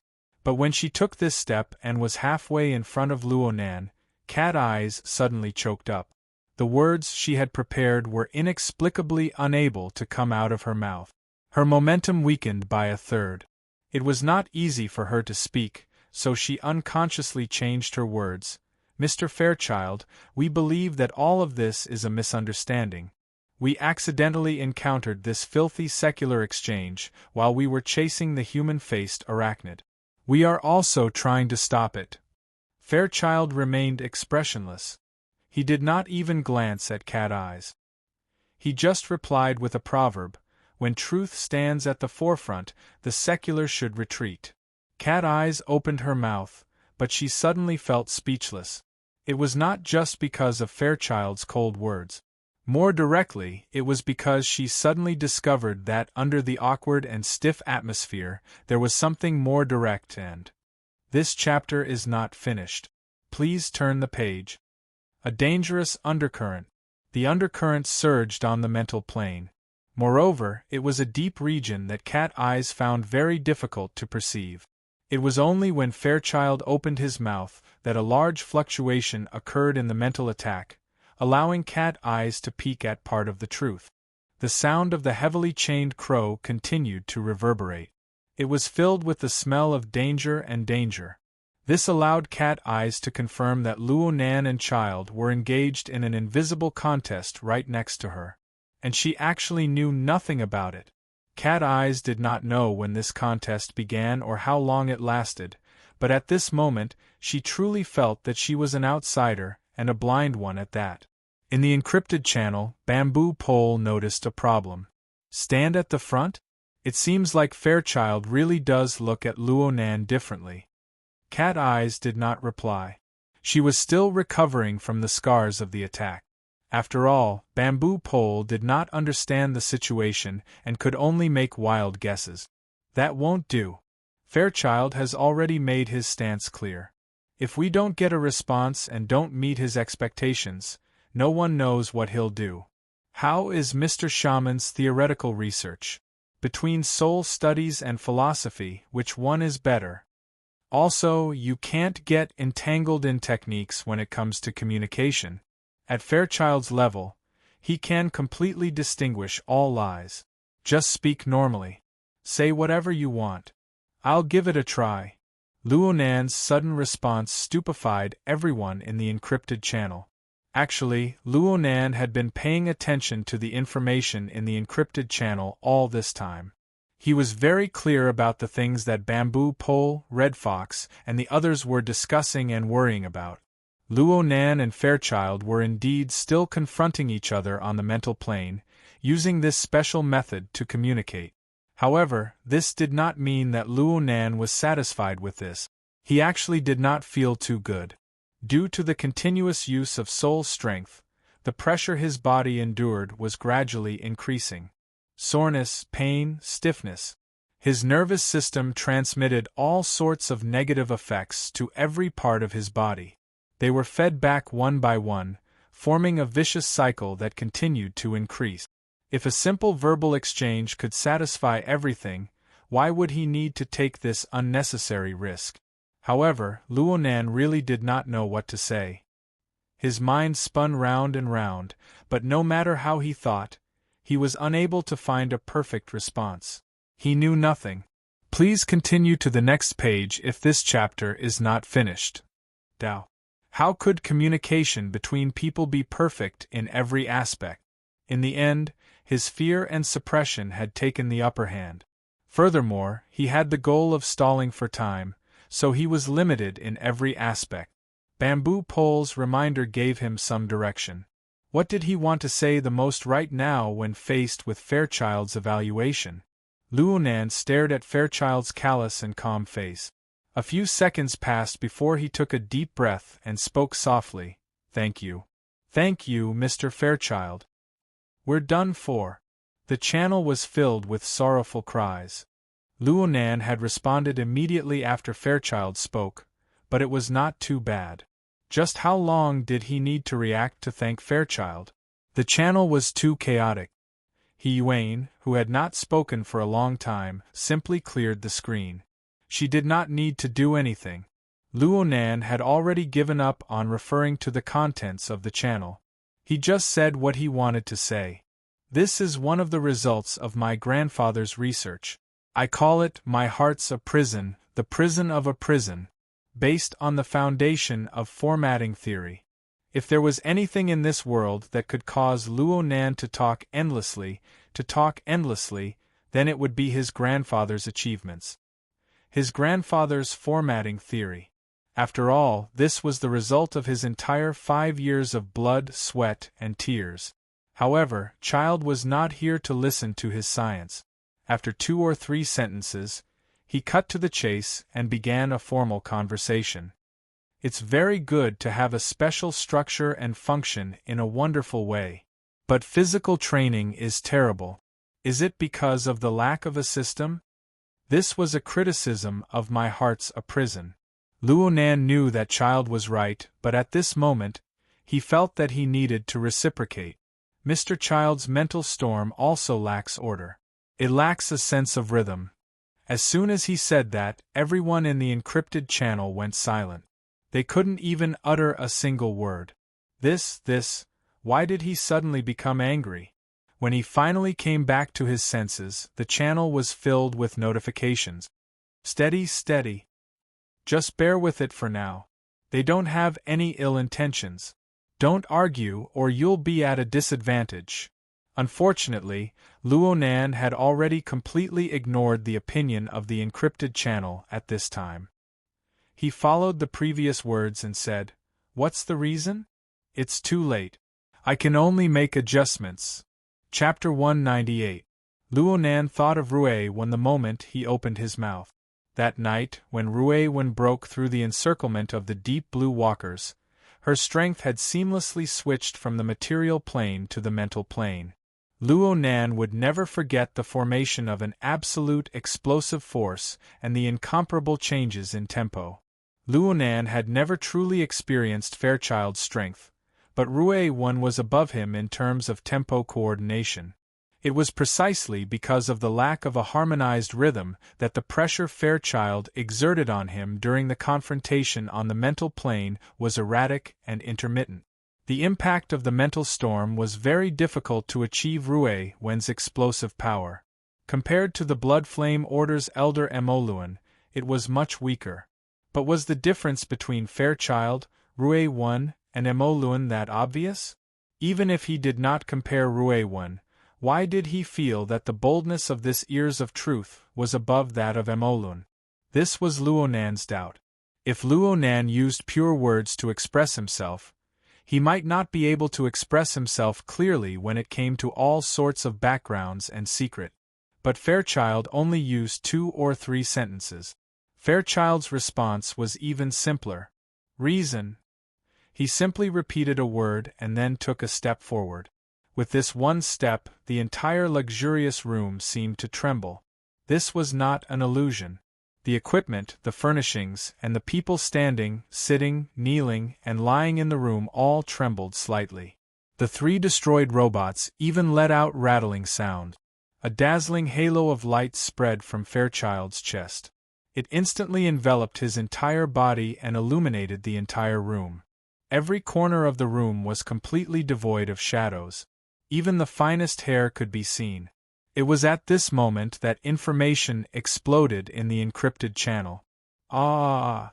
The shield of truth. He's gone crazy. He's going to fight without saying a word. He's really courting death. He's done for. Where's the negotiation? Where's the backup? Kitty, run. Faster. Faster. Cat Eyes subconsciously took a step back, but she did not make any further movements. This was because Luo Nan did not move a single inch when facing Fairchild's terrifying pressure. At most, he coughed twice. The pressure on Luo Nan's body grew even greater, but that was all there was to it on the mental plane. Please turn the page if this chapter is not finished. Child. He narrowed his eyes slightly and looked at Fairchild. The dazzling sound and light effects. As Fairchild released his aura, the surrounding environment was inevitably affected. It was no longer just the luxurious room that was trembling. The entire Frost River reality seemed to be trembling. Was Child going to make a move? Luo Nan didn't think so. At this moment, what appeared in front of him was an energy and information operation structure built with his physical body as the foundation. Due to the limitations of the material plane, the structure was not as intuitive as the spiritual plane. The details could not be seen clearly, but the general principle was still clearly presented. The material plane and the mental plane pushed and interfered with each other, forming a vortex that existed on both the material plane and the mental plane at the same time, forming a dynamic yet stable structure. Child's spirit and body were one in this structure, supporting and interacting with each other. This was Child's reply. Perhaps it was very difficult for him to realize the rhythm of Rui Wen's body and soul merging and harmonizing, but the state of his body and soul had established a stable and powerful structure. The feeling he gave off was like an atomic furnace that contained enormous power.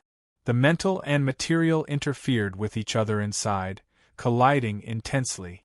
Yet they operated in precise coordination, perfect and perfect. Luo Nan was speechless for a time. Only now did he truly understand the level of Child's power. It far surpassed anyone Luo Nan had ever seen. If he had not seen it with his own eyes, Luo Nan would find it hard to imagine that a human with a mortal body could actually accumulate such astonishing energy within their body. In the end, the attack and defense on the mental plane and the storm set off were just the overflowing heat from this atomic furnace. Similarly, if Child's answer were to be translated into words, it would take 1,000 words to completely understand. Just one step was enough for Luo Nan to understand everything clearly. The foundation of the exchange between the two was precisely the confrontation on the mental plane. The heavily chained crow and the mental storm, one defensive and one offensive, collided and probed at each other every moment. All they needed to do was to repeat some of the situations that occurred during their exchange using word. Compared to the reality of the plane, perhaps it was closer to the original intentions of the two. Luo Nan had to admit that he was very suited for this sort of exchange. It was simple and direct, saving him a lot of meaningless word. This chapter is not over. Please turn the page. There was no need to express any attitude. All intentions were clearly revealed through the mutual collision and probing on the mental plane. The only problem was that this sort of exchange was too strenuous. Luo Nan's soul could withstand it, but this did not mean that his body could. So, he tried to use more words to translate. First, he needed to apologize for Child's misjudgment of the mental storm. I'm sorry. However, I don't think that my grandfather's theory isn't systematic. This situation only occurred because of the choice of method and the lack of depth of understanding in his early years. Everything else didn't matter. There was only one point, and that was Child's evaluation of formatting theory's lack of systematicness. This made Luo Nan very dissatisfied. The format of My Heart's a Prison was the result of systematic research. However, Luo Nan had chosen a dangerous method. He used psychotropic drugs to gradually correct the format of his nervous system, ultimately obtaining this ability. He had neglected the problem of his body during this process. This was also because he had not truly understood the essence of the formatting and the operational structure of energy and information in the past 5 years. He believed that if he was given the time to start over, he would be able to coordinate his soul and body better. At the very least, he would not be in such an extreme state of imbalance. As Luo Nan defended himself, he used his finger to point and gesture at Child's body. This further clarified the focus of his mental clairvoyance. It was the cranial nerves, the spinal nerves, and the nodes that Luo Nan had figured out over the past week. If he had been able to give these areas additional stimulation and training in the past 5 years, the results might have been completely different. What the hell is he doing? Is he apologizing, or is he defending himself? What's up with his grandfather's theory? Does anyone know? The group of enthusiastic people in the encrypted channel were all stupefied. Luo Nan's words were incoherent, and he was gesticulating. Anyone who saw it would feel that it was incomprehensible. It was completely unreasonable. They thought to themselves that if they were in Luo Nan's shoes, they would certainly slap the ball to death. But looking at the current situation, Child did not make a move. Not only did he not make a move, but his dark gray eyes were focused on Luo Nan. He looked extremely focused. What was this? An exchange between a madman and a fanatic? They were surprisingly in tune. Chapter 199. It was already 8 o'clock in the evening. The rain was still falling endlessly from the sky. Bamboo Pole held an umbrella as he walked leisurely on the main street. On the side of the road, an enchanting beauty was grumbling to her companion in a low voice. Aside from the annoying autumn rain, there was also the slight earthquake just now. Bamboo Pole kept turning his head until the enchanting beauty's figure disappeared into the depths of the stream of people. If he did not have a mission tonight, he would not have minded a beautiful street encounter. As for the beginning of the conversation, there was no harm in saying, actually, it wasn't an earthquake just now. It was just two brothers with mental issues having a heated conversation. At this moment, Fairchild's voice came from the Hexeer. Your order is reflected in your soul. My order is reflected in my fleshly body. We have only completed one side of the problem while hoping to fix the flaw on the other side. The only difference is that I can continue to search for a solution, just like your chains. But you must first complete a difficult surgery and make a systematic correction. The error lies in the theory or in the choice. It will not change the result. This was the longest Fairchild had said tonight. Bamboo Pole found the feeling of being a kindred spirit funny and strange when he heard it. Hold on. Fairchild was implying that he was very interested in Luo Nan's My Heart's a Prison format? Forget about anything else. As long as this conversation got out, the name of Mr. Psychic and his formatting theory would certainly soar. It would resound throughout Xia City. But was that thing really that useful? Bamboo Pole walked into Yulan Hotel with doubt. He took the elevator straight to the 89th floor. This was a restaurant. At a table by the window, a young man wearing a red jacket waved at him. Hey buddy, the best spot. It only costs 20 credit. Bamboo Pole curled his lips and walked over to sit down. The best spot is a block away. Kitty will be happy to trade places with you. That being said, when he looked through the drizzled glass window, he could still clearly see the triangular indoor playground 2 kilometers away. Red Fox grinned with an odd expression. The feeling of the 3 buildings swaying together was really cool. The spaceship is about to take off. The layout of Frost River Reality was very interesting.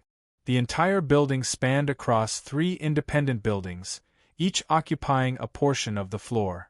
The entire building was painted in the interwoven colors of space black and silver white. It was like a large triangular alien spaceship that was inserted into the city. It seemed as though it could fly into space at any time. Just a few minutes ago, Child had released the Shield of Truth. It was an exaggeration to say that it had shaken 3 buildings, but the strong sense of oppression that spanned the mental and material planes and radiated to the surrounding area covered a surprisingly wide area. Along the way, Bamboo Pole encountered pedestrians everywhere who thought it was an earthquake. Roughly estimating, the radius had already exceeded 3 kilometers. It was truly monstrous. On the other hand, Luonan and Cat Eyes, who were in front of Fairchild, were not affected too much. Perhaps Fairchild really was looking at them differently. As a technician, Bamboo Pole was not like the Red Fox. Once he was on standby, he would have nothing to do.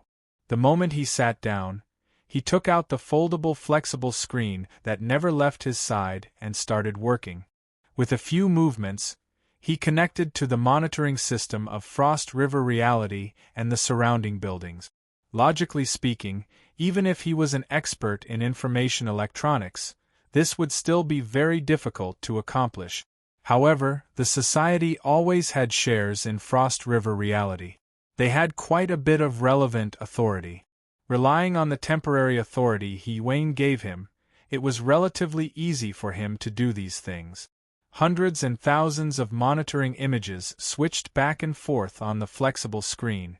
Only an ability user like Bamboo Pole, who had exceptional dynamic vision, was able to grasp the key information within. Red Fox stretched his head out to take a few glances. He was extremely puzzled.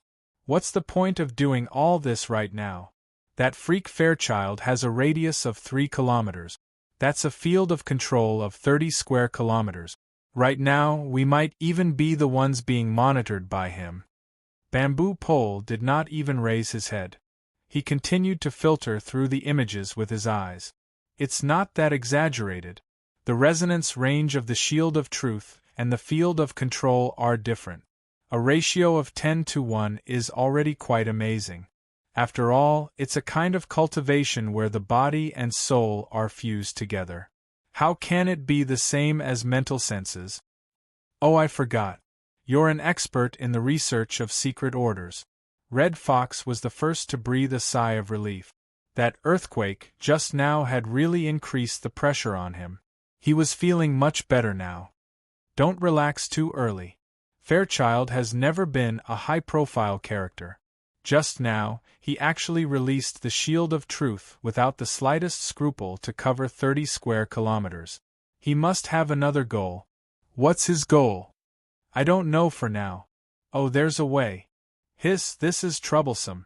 The monitoring images were constantly being cut down. The images of certain people were becoming more and more prominent. Bamboo Pole transferred these images to the psychic wave network. Then, he edited and annotated them before cutting into the encrypted channel. This was so that everyone involved in the operation could see it. Kitty, pay attention. The Order of Justice's secular side can't hold it in any longer. The Knights of Equity have already arrived, at least 2 small squads of 10 people. At least half of them have entered the field. Red Fox stared at the image and exclaimed, "Wow, do you see that piano case? I'll bet the points from this operation that it's definitely a large-caliber sniper rifle. Otherwise, it would be impossible for it to pose any threat to Fairchild. They've already begun to occupy sniping spots. This is intolerable." The encrypted channel exploded once again.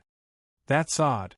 No matter how dissatisfied the secular side was in the past, they were used to being cowards. What's going on this time? They want to start a religious war? The Order of Justice wants to split? That's really good news. The problem is that we've all become fish in the pond. Hiyuan's orders cut into the chaos. Bamboo Pole Yulon Hotel is one of the best sniping spots in the neighborhood. It must be included in our monitoring. If it isn't necessary, avoid direct conflict with the people of the Order. Understood. I'm not a combatant. There was no temporary authority to use here. Bamboo Pole could not avoid personally making a trip to the central control room. He stood up and was about to move when Red Fox slapped his thigh. "Look, who's that? Zhang Yingying. That girl is participating in the operation? Why is she going over there? Bamboo Pole was stunned. He hurriedly adjusted the monitoring image, and saw Zhang Yingying and a tall beauty wearing a windbreaker walking side by side into Frost River reality. The two of them held each other's arms as they chatted and laughed along the way. They had an amiable demeanor and were very eye-catching. However, the windbreaker beauty's spiritual senses were very sharp. She suddenly turned her gaze towards the monitoring probe, meeting face to face with the people who were paying attention to her. Her dark chestnut-colored eyes were bright and beautiful.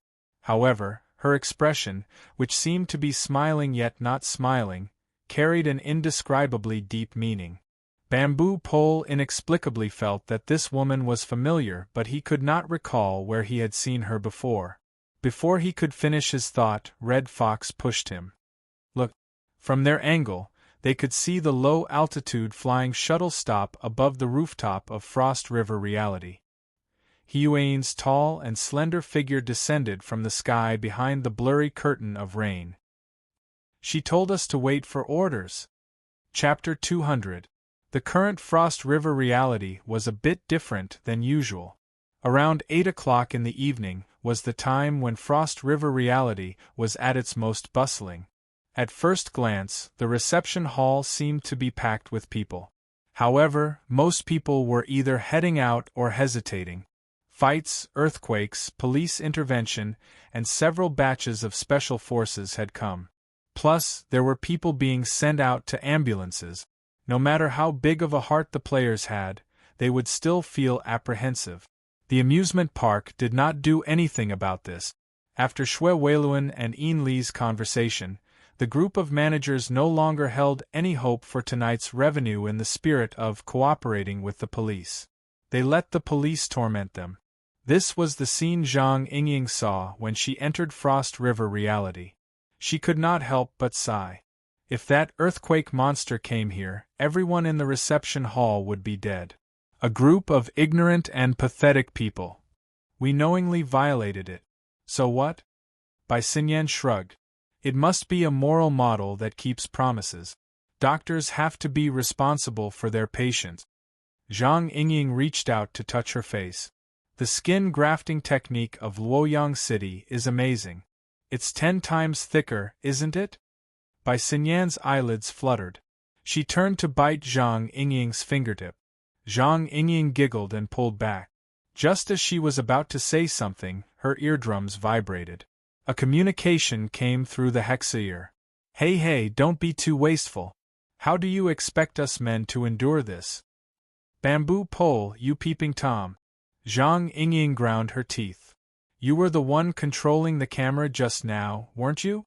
It's a surveillance camera. I have to make sure you don't get wet while carrying out the mission. Speaking of which, didn't you guys feel such an obvious sign?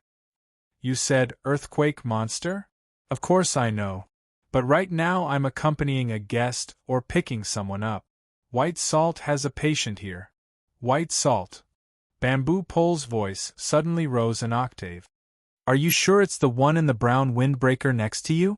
TSK. I haven't seen her for a few years and her style has changed. My impression of her is that of a researcher in a white coat. Does she have a boyfriend? Zhang Yingying rolled her eyes. Another communication came through. Hello, Miss Zhang. Secretary He, Vice President He. Zhang Yingying's voice was clearly drawn out when she saw the caller ID. She did not have a good impression of this new acquaintance, who had seen through her weak nature and forced her to train at the bottom of the sea. Zhang Yingying noticed that the moment the call connected, Bamboo Pole had cut off the connection. This gave her a rough idea. One wouldn't visit a temple without a reason. Contacting him at this time was probably the mission that Bamboo Pole had mentioned. It's time to put on airs. However, Yuan didn't have any intention of making friends and directly informed him of the current situation. Due to the lack of time, he didn't go into too many details and only introduced the main point. Only then did Zhang Yingying know which earthquake monster she had just heard was. Luonan is confronting Child. Is he looking to die? At present, Fairchild will not harm him for the time being. However, in the coming conflict between the secular side and the truth side of the order of justice, it is very likely that he will be drawn into it. Right now we need a few support points just in case. Can you join us? Zhang Yingying was speechless. The potential stock that he had introduced to the club now seemed to be a troublemaker who specialized in stirring up trouble. She didn't think about it for too long. She glanced at Bai Xinyan and said, "I'm fine with joining, but I have a friend right now, Bai Xinyan." You know her?" Bai Xinyan raised her eyebrows when she saw Zhang Yingying's gaze. In the next moment, her wristband vibrated. She saw the person she was contacting, and a smile blossomed on her face. "Hello, sister. Long time no see. How are you doing?" Zhang Yingying's eyes widened. She wanted to open her mouth to ask, but she saw Bai Xinyan and He Yuan chatting happily. She could only gesture back and forth for a time. "How do you know her?" Bai Xinyan just blinked at Zhang Yingying. Then she gave He Yuan a definite answer. "No problem. I'm half a member of the society. Plus, I haven't been back to Xia City for a long time. I don't know how high the standards here are. It's good to have a chance to observe up close." However, she didn't completely comply with He Yuan's arrangements. She paused for a moment and then said, "Do you have a more proactive strategy? The situation right now is very chaotic. Who are our friends and who are our enemies? The most important problem is to clarify this." This conversation was not hidden from others. Bamboo Pole and the others who were participating in the operation could hear it through He Yuan's channel. They were all deeply distressed. A hunting operation against the human-faced arachnid had turned into an encounter with the ears of truth, Fairchild. But right after that, it had turned into an internal conflict within the order of justice. The continuous shifting of contradictions left people at a loss as to what to do. They really were just here to surround the human-faced arachnid. But right now, powerful characters and powers were endlessly joining in, forming a giant maelstrom.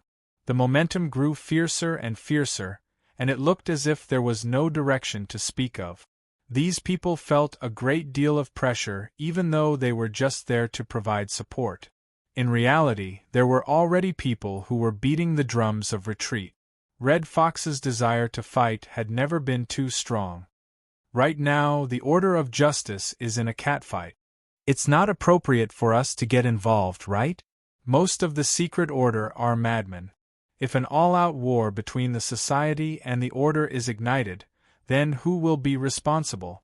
Someone called Metal Box immediately appeared in the encrypted channel.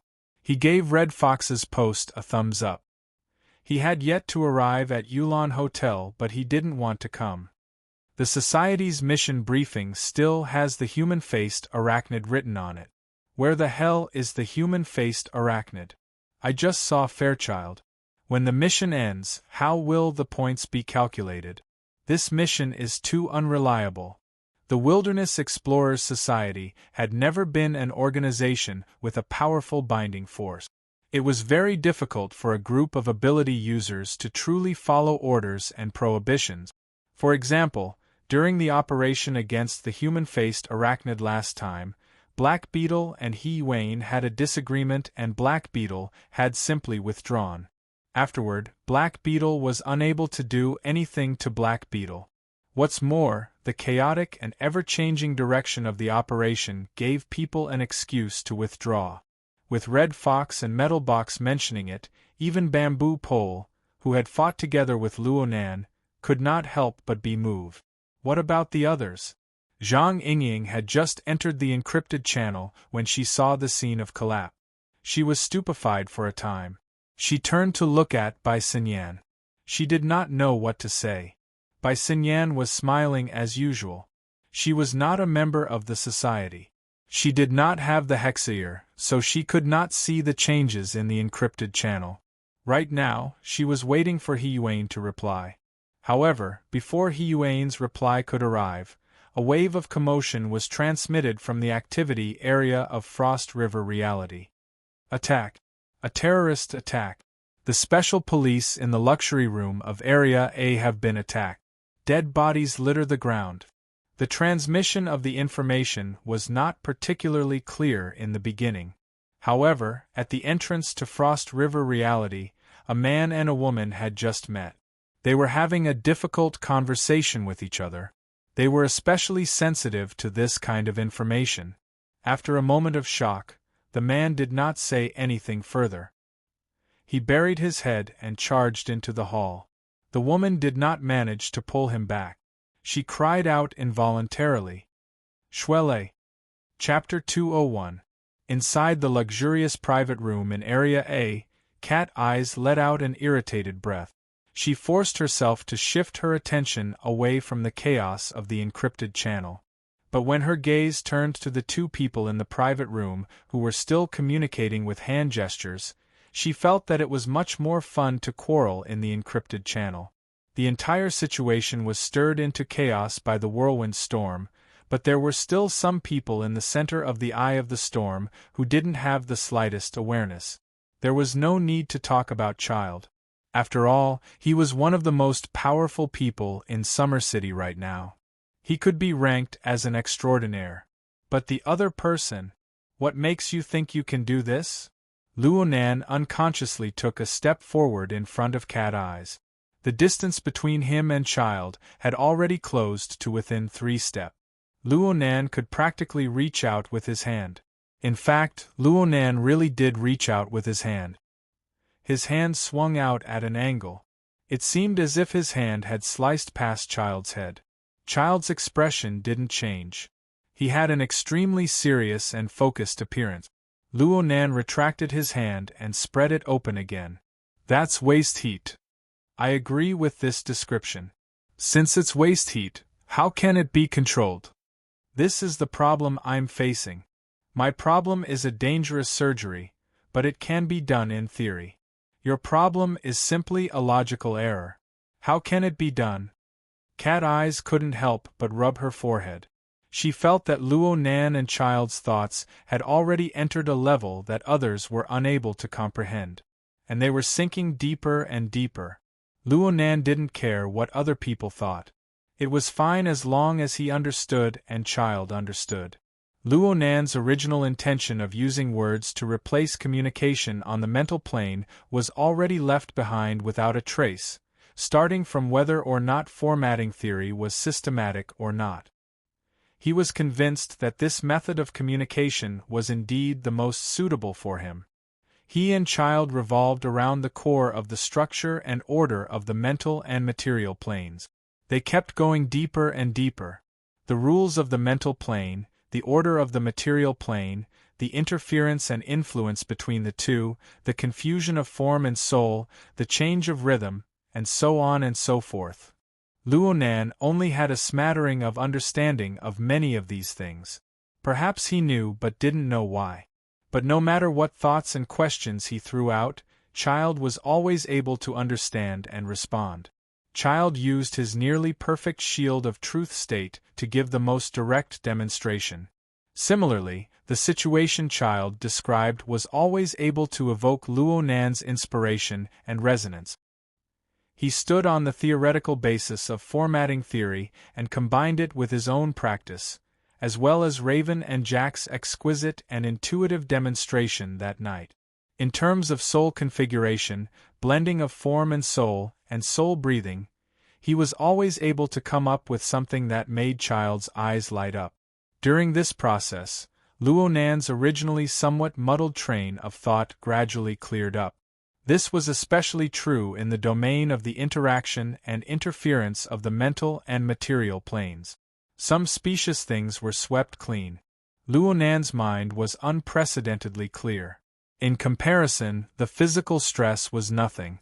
However, as the two of them cleared up their train of thought, the conflict that had never been seen before also appeared.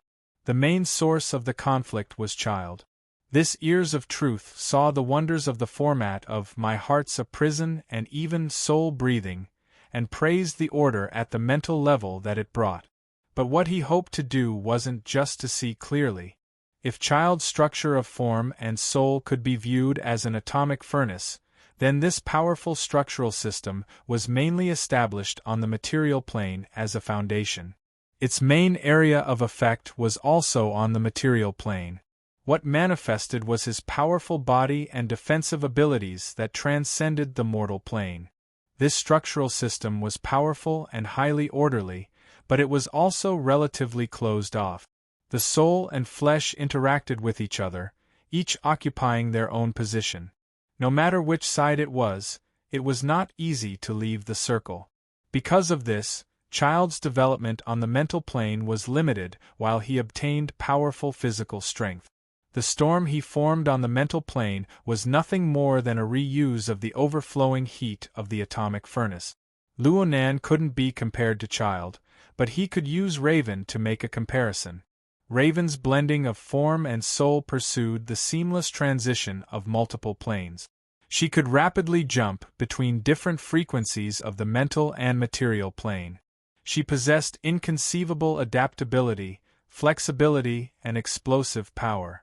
Child, on the other hand, was fixed on one level and one frequency. He took this structure to the extreme and slowly expanded its range of influence. Luonan couldn't say the pros and cons of these two models. He could only say that if Child had been in Raven's position last Sunday night, then the charged particle cannon on the artificial lake in the park might not have been effective. But if time was pushed back and Child fell into a state of unconsciousness due to the brain pulse, it would be very difficult for him to wake up on his own. He could only be trampled upon. Of course, it was better to directly burn Child's head than to form a pulse that could knock him unconscious. From the perspective of Luonan's understanding, Child was already sufficiently powerful. His atomic furnace was the structural system formed from the shield of truth of the Order of Justice's secret cultivation technique. Its firmness and solidity had already surpassed the imaginations of humans. But from Child's point of view, this wasn't perfect. The purpose of cultivation is to explore the truth. We need to observe this world from a more holistic perspective. We need to discover the profound mysteries hidden deep within the world. We need to clarify the order of the world. Nothing is more important than observation. Observation is the most crucial ability for humans to understand and order the world. Currently, at the level that I can reach, my exploration is about to come to an end, but my observation ability is limited by the current structure system. Whether it is in terms of depth or breadth, it is difficult for me to make any progress. This is absolutely unacceptable. Then do you know that there are people drooling over your steel body? Luonan understood Child's pursuit, but he didn't believe that Child's direction was correct. Your observation is limited because of your own structural system. I call it the self-format, a high level of order. It affects and disturbs the external environment at all times. Your self-format absorbs negative entropy, and the external heaven and earth format increases entropy, producing waste heat. Then it's normal for there to be no order and no rhythm. You can use it, but it doesn't mean that you can break free from this format and start anew. It just means that you are expanding the range of control of the self-format. You are constantly distorting the heaven and earth format for your own use. You are influencing the material plane to the mental plane. And I am the exact opposite. Looking at it from this perspective, Cat Eye's judgment of Child being an all-rounder was wrong. Child's foundation was still on the material plane. He was a fleshly body strengthening from head to toe. It was just that he was so powerful to the extreme that he formed an astonishing interference power on the mental plane. Luonan thought again. He grasped soul breathing. After his soul strength increased dramatically, he used his mental power to interfere with the material plane. He formed halos, phantoms, and other anomalies. Those should be the embodiment of waste heat. To read the latest novel without error, please visit Chapter 202. There's a chapter up ahead. Don't miss it, everyone. Theory and practice mutually verified each other. The more Luonan spoke, the more he felt his mind clear and unobstructed. He didn't care whether it was right or wrong. He expressed his thoughts directly in his mind. Through words and demonstrations on the mental plane, everything was displayed. The mental self-format only needs to focus on whether the operating structure of energy and information is reasonable or not, whether it is efficient or not. It can be modified and changed at any time. However, restoring it to the fleshly body is extremely difficult. It's like the inspiration of a designer. They can produce beautiful renderings, but there is always a distance from practical application. The material-oriented self-format must take care of the internal organs, blood, nerves, muscles, bones, and other aspects. It even includes the precise cells and biological macromolecules. This is like the work of an architect. He must fully consider the practicality of every material and every structure. This was not Luonan speaking carelessly. Instead, it was the subtlety that was reflected in Fairchild's previous demonstration. Even though only the tip of the iceberg was revealed, it made Luonan gasp in amazement. Observation is the vocation of mentally enhanced people. They use observation to understand the operating principles of all things in the world. They use observation to experiment and predict a more precise and efficient operating structure of energy and information. Oh, you can call it configuration. It forms a perfect prerequisite. Luonan felt more and more that the word configuration that Jack spoke of was really concise and wonderful. He could not help but use it again. As for the fleshly body enhanced people, they should pay attention to the actual restoration of the configuration. They should embody the control and transformation ability of the material plane. You are using the material aspect to do work on the mental aspect. Of course, it will be very difficult to succeed. This goes against the laws of the material nature. Fairchild allowed Luonan to talk and demonstrate without end. Though there were many commonplace things within, and he had heard them so many times that he had grown calloused from day to day, Fairchild listened quietly from beginning to end. This was because he knew that Luonan wasn't trying to teach or demonstrate anything. Instead, Luonan was sorting out his self-knowledge once more. Only when Luonan clarified the division between the mental and the material aspects did Fairchild speak briefly. Why can't it be done at the same time? Done at the same time? Luonan suddenly choked. He was a bit stupefied. Yeah, why can't it be done at the same time? It's clearly possible. Fairchild had just proposed an idea, but Luonan had a living example. Rue-1, that little girl who was still in a coma, yet her slender body hid an inconceivable ability. She used a few short minutes of murderous attacks to give Luonan the most brilliant demonstration. Luonan once believed that Rue-1 and Child's two models each had their own merit. But now he suddenly discovered that Rue-1's configuration of body and soul was actually the most exquisite model that displayed the effects of balance on the mental and material planes. From Luonan's current level of understanding, it was nearly perfect. It's really enough. While Luonan was in a daze, Cat Eyes had reached the end of her patience. Right now, the Society's encrypted channel had completely collapsed. Metal Box had directly withdrawn from the operation. Red Fox and Papercut were also wavering. He Wayne had allowed the situation to develop. It was a far cry from her previous strong style. Cat Eyes was the one waiting to be rescued in a dangerous situation. Naturally, she did not feel good about it. Luonan, this bastard, was still engaging in conversation that was sometimes unfathomable and sometimes cliched. Fairchild could endure it, but she couldn't. Cat Eyes simply slapped Luonan on the back.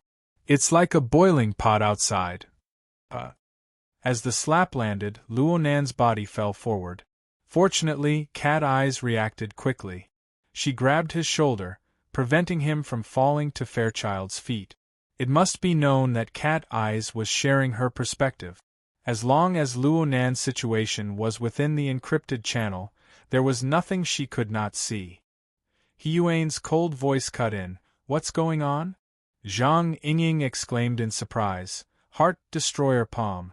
Cat Eyes was flabbergasted. Only the heavens knew what was going on. Luo Nan, this kid, had a serious imbalance between his soul and fleshly body, but he shouldn't be weak to this degree. Compared to Cat Eyes' blank reaction, Fairchild was not the least bit surprised. He just took advantage of the situation and raised his gaze to point at an empty area above. There, Luo Nan reacted awkwardly. Due to the demonstration of forgetting himself on the mental plane, he had unknowingly pulled apart the distance between his soul and fleshly body. He had accidentally left his body. Fortunately, he had penetrated deeper on the mental plane. Fairchild, who had been communicating with him all this time, was able to lock onto Luo Nan's position. If he did not leave his body once, it would be hard for his fleshly body to avoid suffering. Luo Nan sighed to himself and was about to go back when Fairchild's telepathic thoughts cut in at this time. He continued with the previous topic. Balancing isn't a compromise. It's a pure correction. Have you ever tasted that feeling? It's like sleeping peacefully within the membrane of a fetus. It's like melting within the radiance of truth. Every breath connects the inner and outer world. It's truly exhaling the old and taking in the new. Fairchild's description was a bit abstract and chaotic, but his sincere feelings melded into the storm on the mental plane, giving Luo Nan a vague experience. We can try it out. You help me first. Anyone else would have been confused by Fairchild's description, but Luo Nan understood it without any difficulty. His mind was suddenly filled with intense curiosity. He forgot about the matter of his soul returning to his body. The heavily chained crow trembled in the next moment and collided with Fairchild's mental storm. Luo Nan's heavily chained crow maintained a defensive stance even during the long standoff and exchange. But this time, under the intentional control of both sides, the offensive and defensive momentum reversed. The heavily chained crow suppressed the mental storm for the first time, invading Fairchild's outer control circle. The power of the format of My Heart's a Prison instantly took effect, sending the format's own order into the depths of this layer of waste heat. This could be considered a kind of blessing, just like it did for Rue 1 and Ink. In this instant, Luo Nan's consciousness cut into the range of Fairchild's mental senses for a brief moment. He brought an area with a radius of 300 meters into his clairvoyance. The cross-section of this vast space was nearly 300,000 square meters. It covered the entire Frost River reality. The high-speed flow of energy and information converged with a rumble. Through a special configuration, the information was sorted out and analyzed. The layers were arranged in a clear and detailed manner. Fairchild narrowed his eyes and quietly experienced this marvelous experience. The profoundness was by no means a simple, all-encompassing perception. Observation brought order, and order was truth. At the same time, observation brought pressure.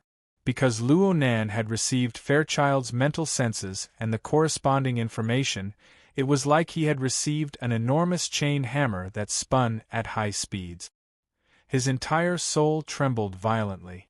After all, although Fairchild's sensing range was inferior to Luo Nan's, Fairchild's level of understanding and depth far exceeded Luo Nan's level. This was rich nourishment, but it was also a difficult problem that transcended the class. If Luo Nan had not been in an out-of-body state, this attack would have caused Luo Nan to vomit blood and collapse. And right now, even though Luo Nan was in an out-of-body state, he could still sense that his soul strength had been stimulated. It had clearly grown again and could not be suppressed. How am I supposed to go back now? Luo Nan's bitter smile had just returned when Fairchild suddenly took a step forward. Fairchild's snow-white robes fluttered, and he raised his fist that had been hidden deep within his robes. The fist struck straight out and smashed into the chest of Luo Nan's unconscious body. A mercury-like radiance surged back and forth between the fist and the chest. For the fastest and error-free novel reading, please visit Chapter 203. The instant Fairchild punched, Cat Eyes was like a big cat with its fur standing on end. Her entire body bounced up. Her hand was resting on Luonan's shoulder. The powerful shock transmitted from Luonan's body made her feel as if she had been electrocuted. Her hand was first bounced off, and then her entire body received the impact. However, this was not the most crucial factor in her intense reaction. At this moment, regardless of whether it was the encrypted channel or her own senses, all of them sent a sharp warning over. The problem was that the warning and stimulation were triggered from multiple points. They came from different directions, different intensities, and different distances. Together, they formed a giant web of danger that made one's scalp explode. It endlessly tested her ability to make decisions on the spot. However, Fairchild's punch had swept away at least 90% of the irritating choices. The only path was laid out before her eyes. Luonan's unconscious body bounced up faster than Cat Eye's. His body left the ground and slammed heavily into the wall behind him. He crashed into it with a boom. The mercury-like radiance on his chest rapidly permeated the moment of impact. It illuminated Luonan's entire body, and then it disappeared without a trace. Luonan's body went limp, and he sat against the wall. Cat Eyes leaped back and arrived by Luonan's side. However, she did not pick him up. Instead, she pressed down on his neck and pushed him down. She laid down beside him. The instant she completed this action, the soundproof walls on both sides of the room exploded with two bangs. A gap the size of half an adult's body was blasted open at practically the same time. Soundproof cotton, gypsum board, and other composite building materials flew into the air, forming a hazy, turbid mist of dust that covered most of the room. But very quickly, the dark red trajectory of the bullet cut the dust into pieces, and the special bullets bombarded the ground and the walls one after another, exploding one after another. The fragmented smoke screen and the strong sound of the electric current interweaved together, and in an instant, the interior of the VIP room was swept into ruins.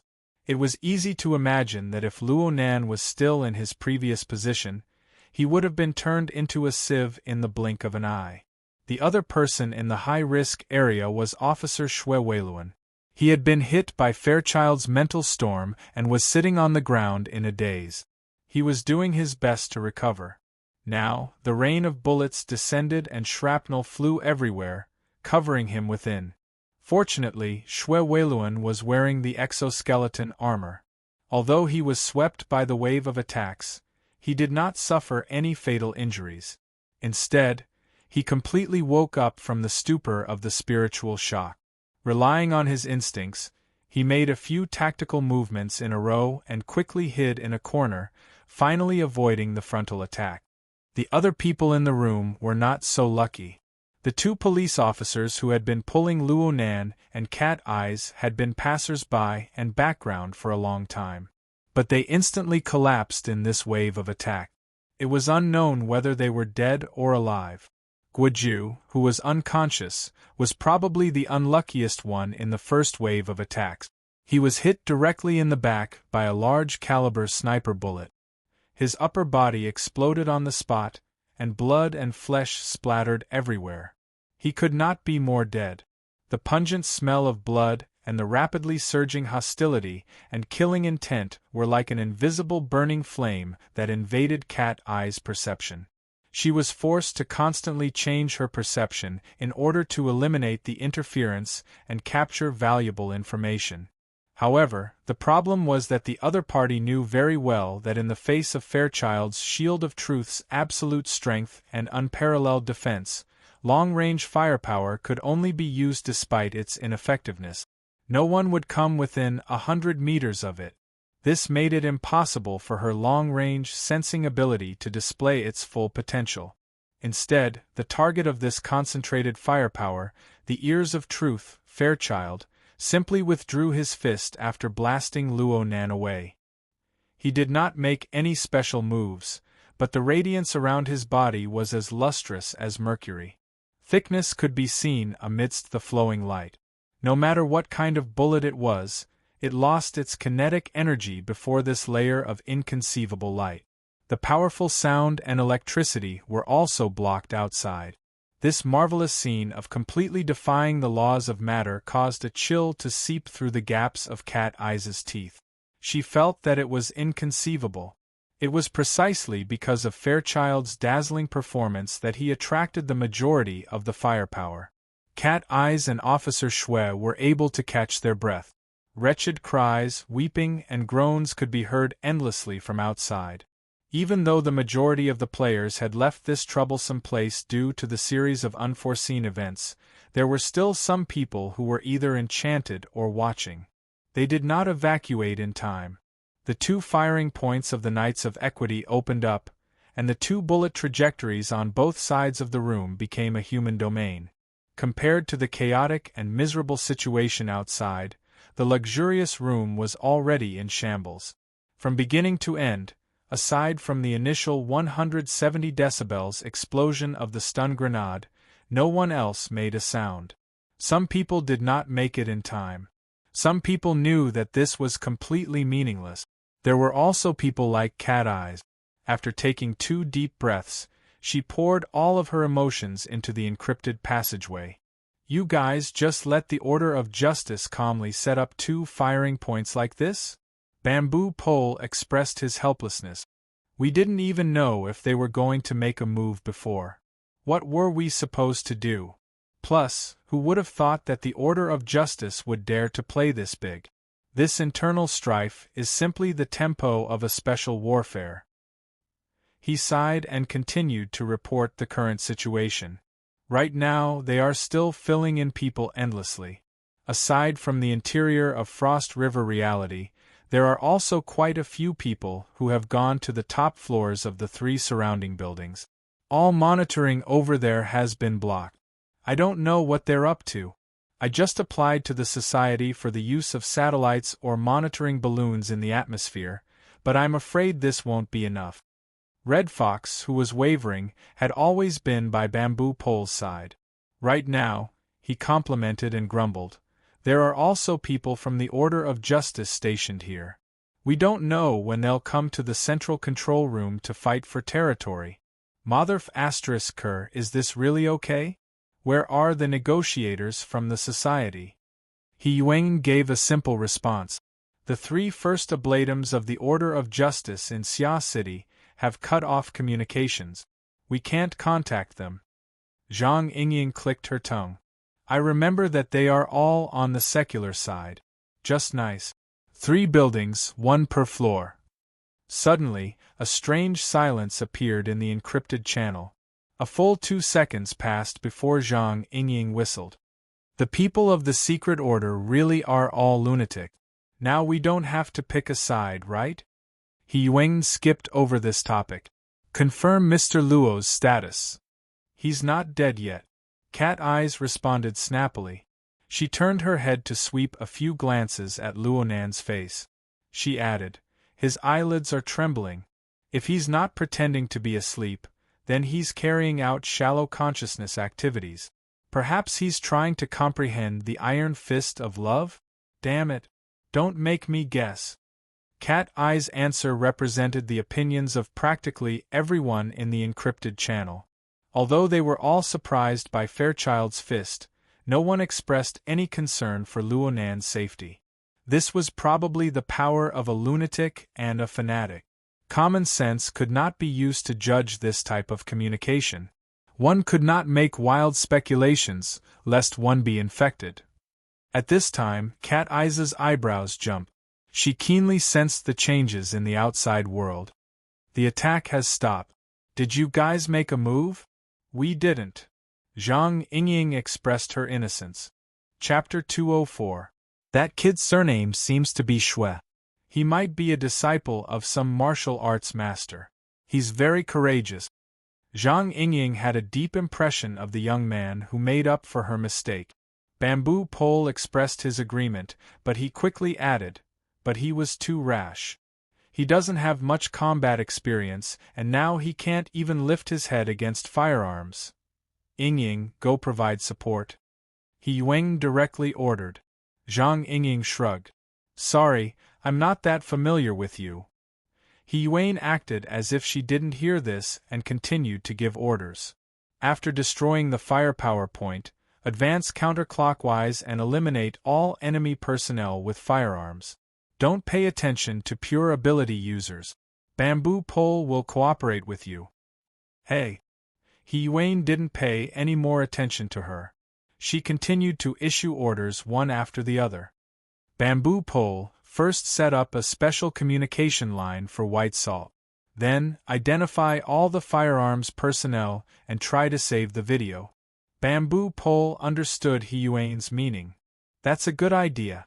The municipal government and the military have just issued a warning to all parties regarding long-range weapons and highly lethal weapons. We're all enthusiastic citizens now, aren't we? Done. As he spoke, he connected to Bai Xinyan. Her wristband vibrated slightly, and a large amount of information flooded in. Bai Xinyan smiled and lowered her head to carefully comb through the information. At the same time, she raised her hand and waved at Zhang Yingying. Zhang Yingying, who had a stomach full of indignation, could only look up to the sky and roll her eyes. She turned around and snuck towards the location that the bamboo pole had pointed out. He Yuan's tone became a bit more polite. White Salt, you are responsible for bringing your patient out, is that all right? Bai Xinyan replied with a smile. Saving lives and helping the injured is a doctor's duty. But are you sure Mr. Child will like our involvement? He Yuan's voice became cold again. This has nothing to do with him. After a short pause, she said to the bamboo pole, help me connect a line.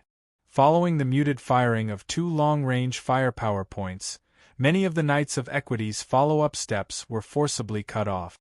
After all, it was not an easy task to find a suitable location in the complex internal environment of the amusement park. For a short period of time, the luxurious private room that was in a mess was surprisingly quiet. Of the 4 survivors, Xue Weiluan was probably the one who didn't understand the situation the most. However, he was very conscientious and responsible. If this chapter is not finished, please turn the page. Now the police officers also have the most concerns. His gaze swept past the other 3 people in the room, and then turned to the unconscious subordinates outside the door. The wave of intensive attacks just now was mainly aimed at the SWAT officers indoors. The SWAT officers outside were protected by the exoskeleton armor, and their vital signs were still stable at this time. This was also displayed in his command data link. Xue Weiluan should have rejoiced, but when he saw Guiju's shattered limbs and the 2 other policemen gasping for breath, he couldn't help but feel conflicted. Finally, his gaze fell on the white-robed man who had been standing quietly in the middle of the room. It was this man who had brought about a series of disasters, yet he treated them as if they were nothing. To him, the concentrated shrapnel seemed to be just a drizzle in an autumn night. It did not wet him even when it touched him. This kind of monster should not appear in the world of ordinary people.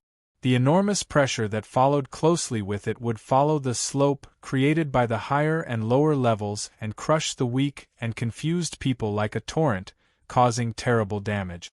Xue Weiluan sighed with emotion, which was rare for him. At this moment, a buzzing noise came from the communicator. A somewhat hesitant voice said, "You can talk like this? The police data link isn't that easy to hack into, right?"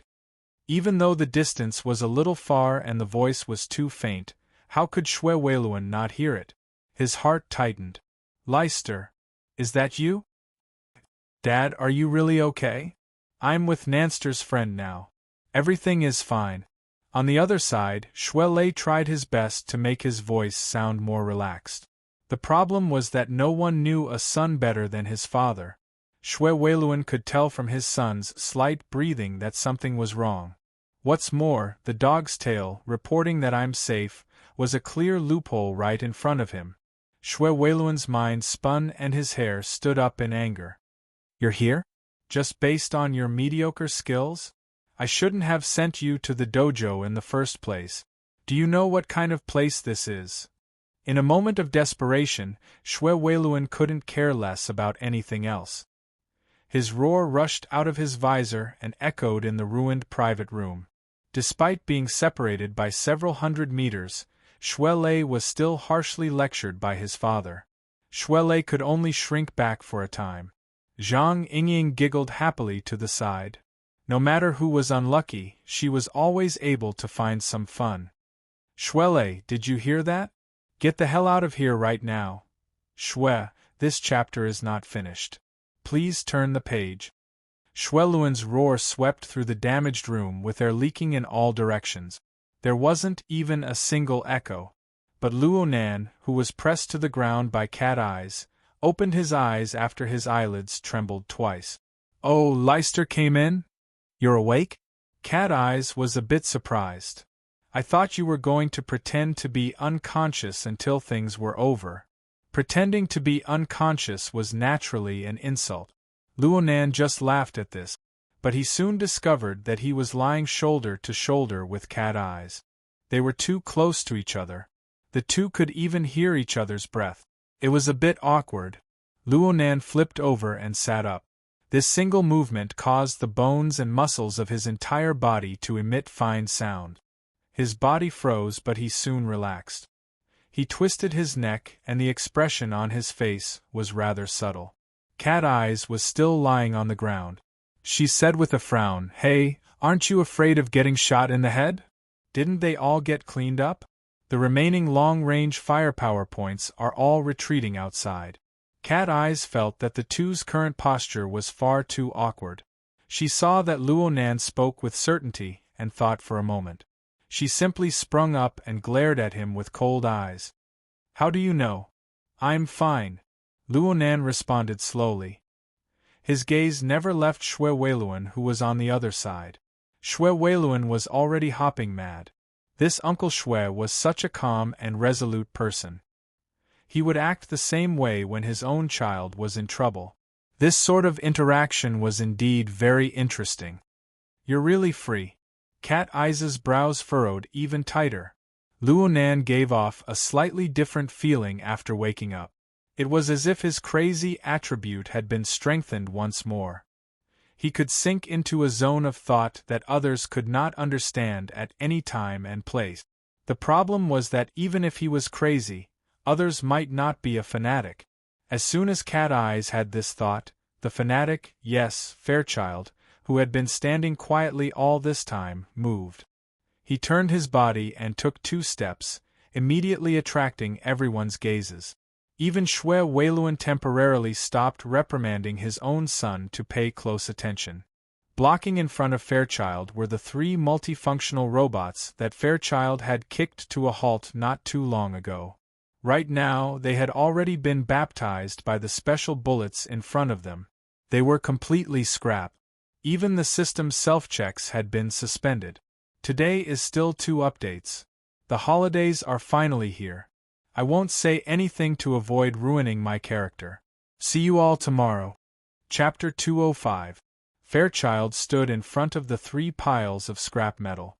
Wherever his gaze passed, the somewhat distorted metal structure seemed to have been cut by an invisible blade. One by one, they disintegrated. The 3 piles of scrap metal collapsed, revealing the figure of a person. It was Huang Bingzhen. This brother had been unconscious to begin with. He was pressed down by a stretcher, and there were a few robots blocking his way. He had completely lost his sense of existence. Surprisingly, he had not died under the rain of bullets just now.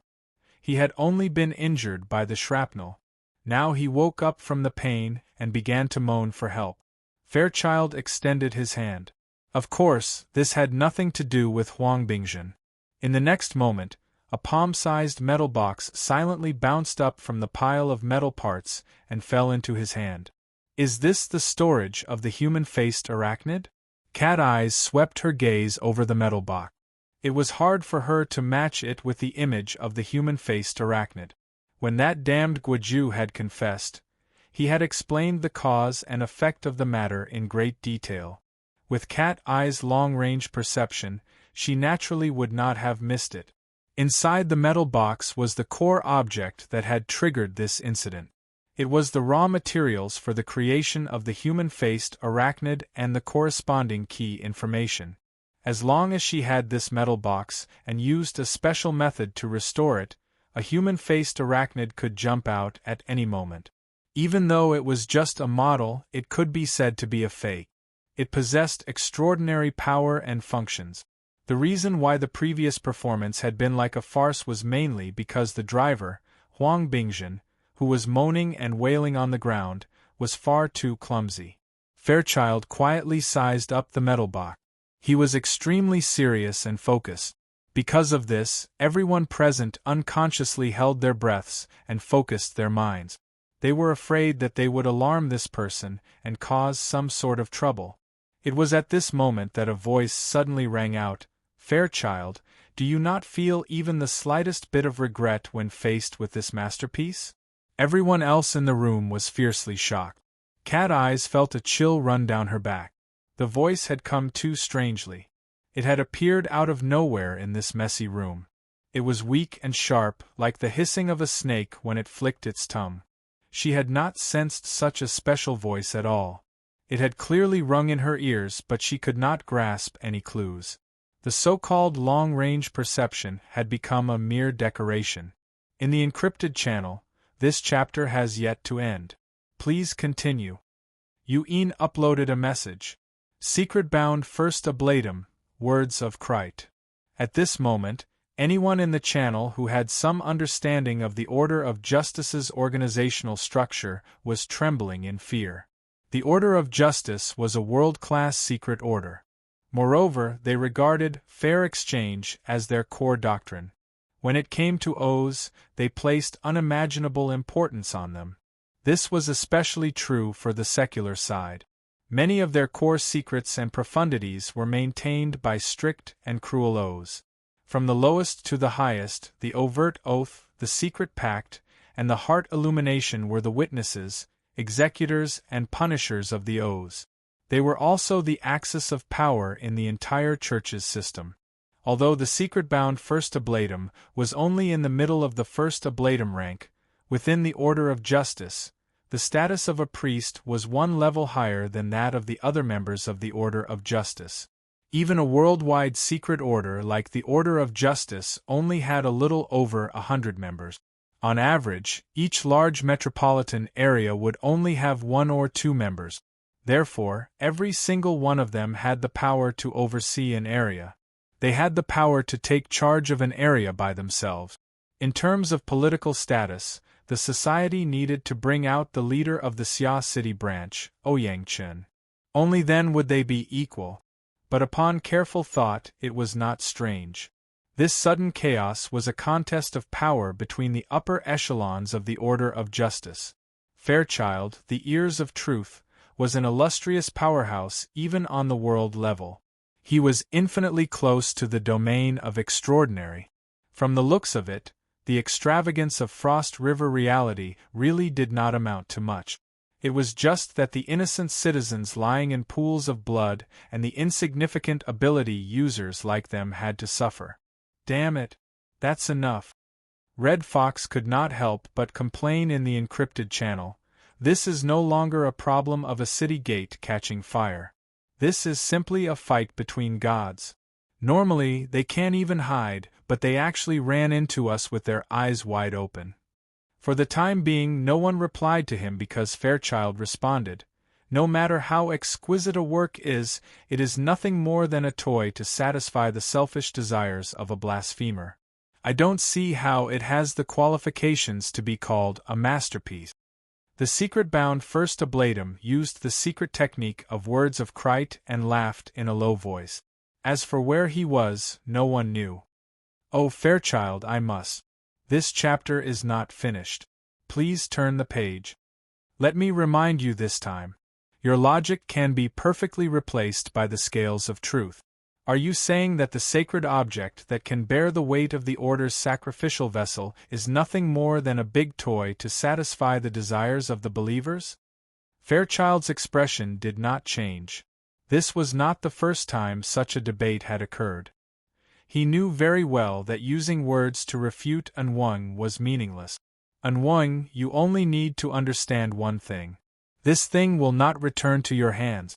Your laughable, divine replacement will ultimately become a meaningless dream. So you choose to cooperate with the Ability User Society. Fairchild did not react to Unwung's words, but all the members of the society who shared cat eyes felt their hearts tremble. These words were tantamount to the most serious accusation. A single misstep would be the beginning of a conflict between the two world organizations, the Order of Justice and the Ability User Society. Fairchild was too lazy to defend himself. I only eliminate those who blaspheme against the truth. The entire room trembled slightly as soon as he finished speaking.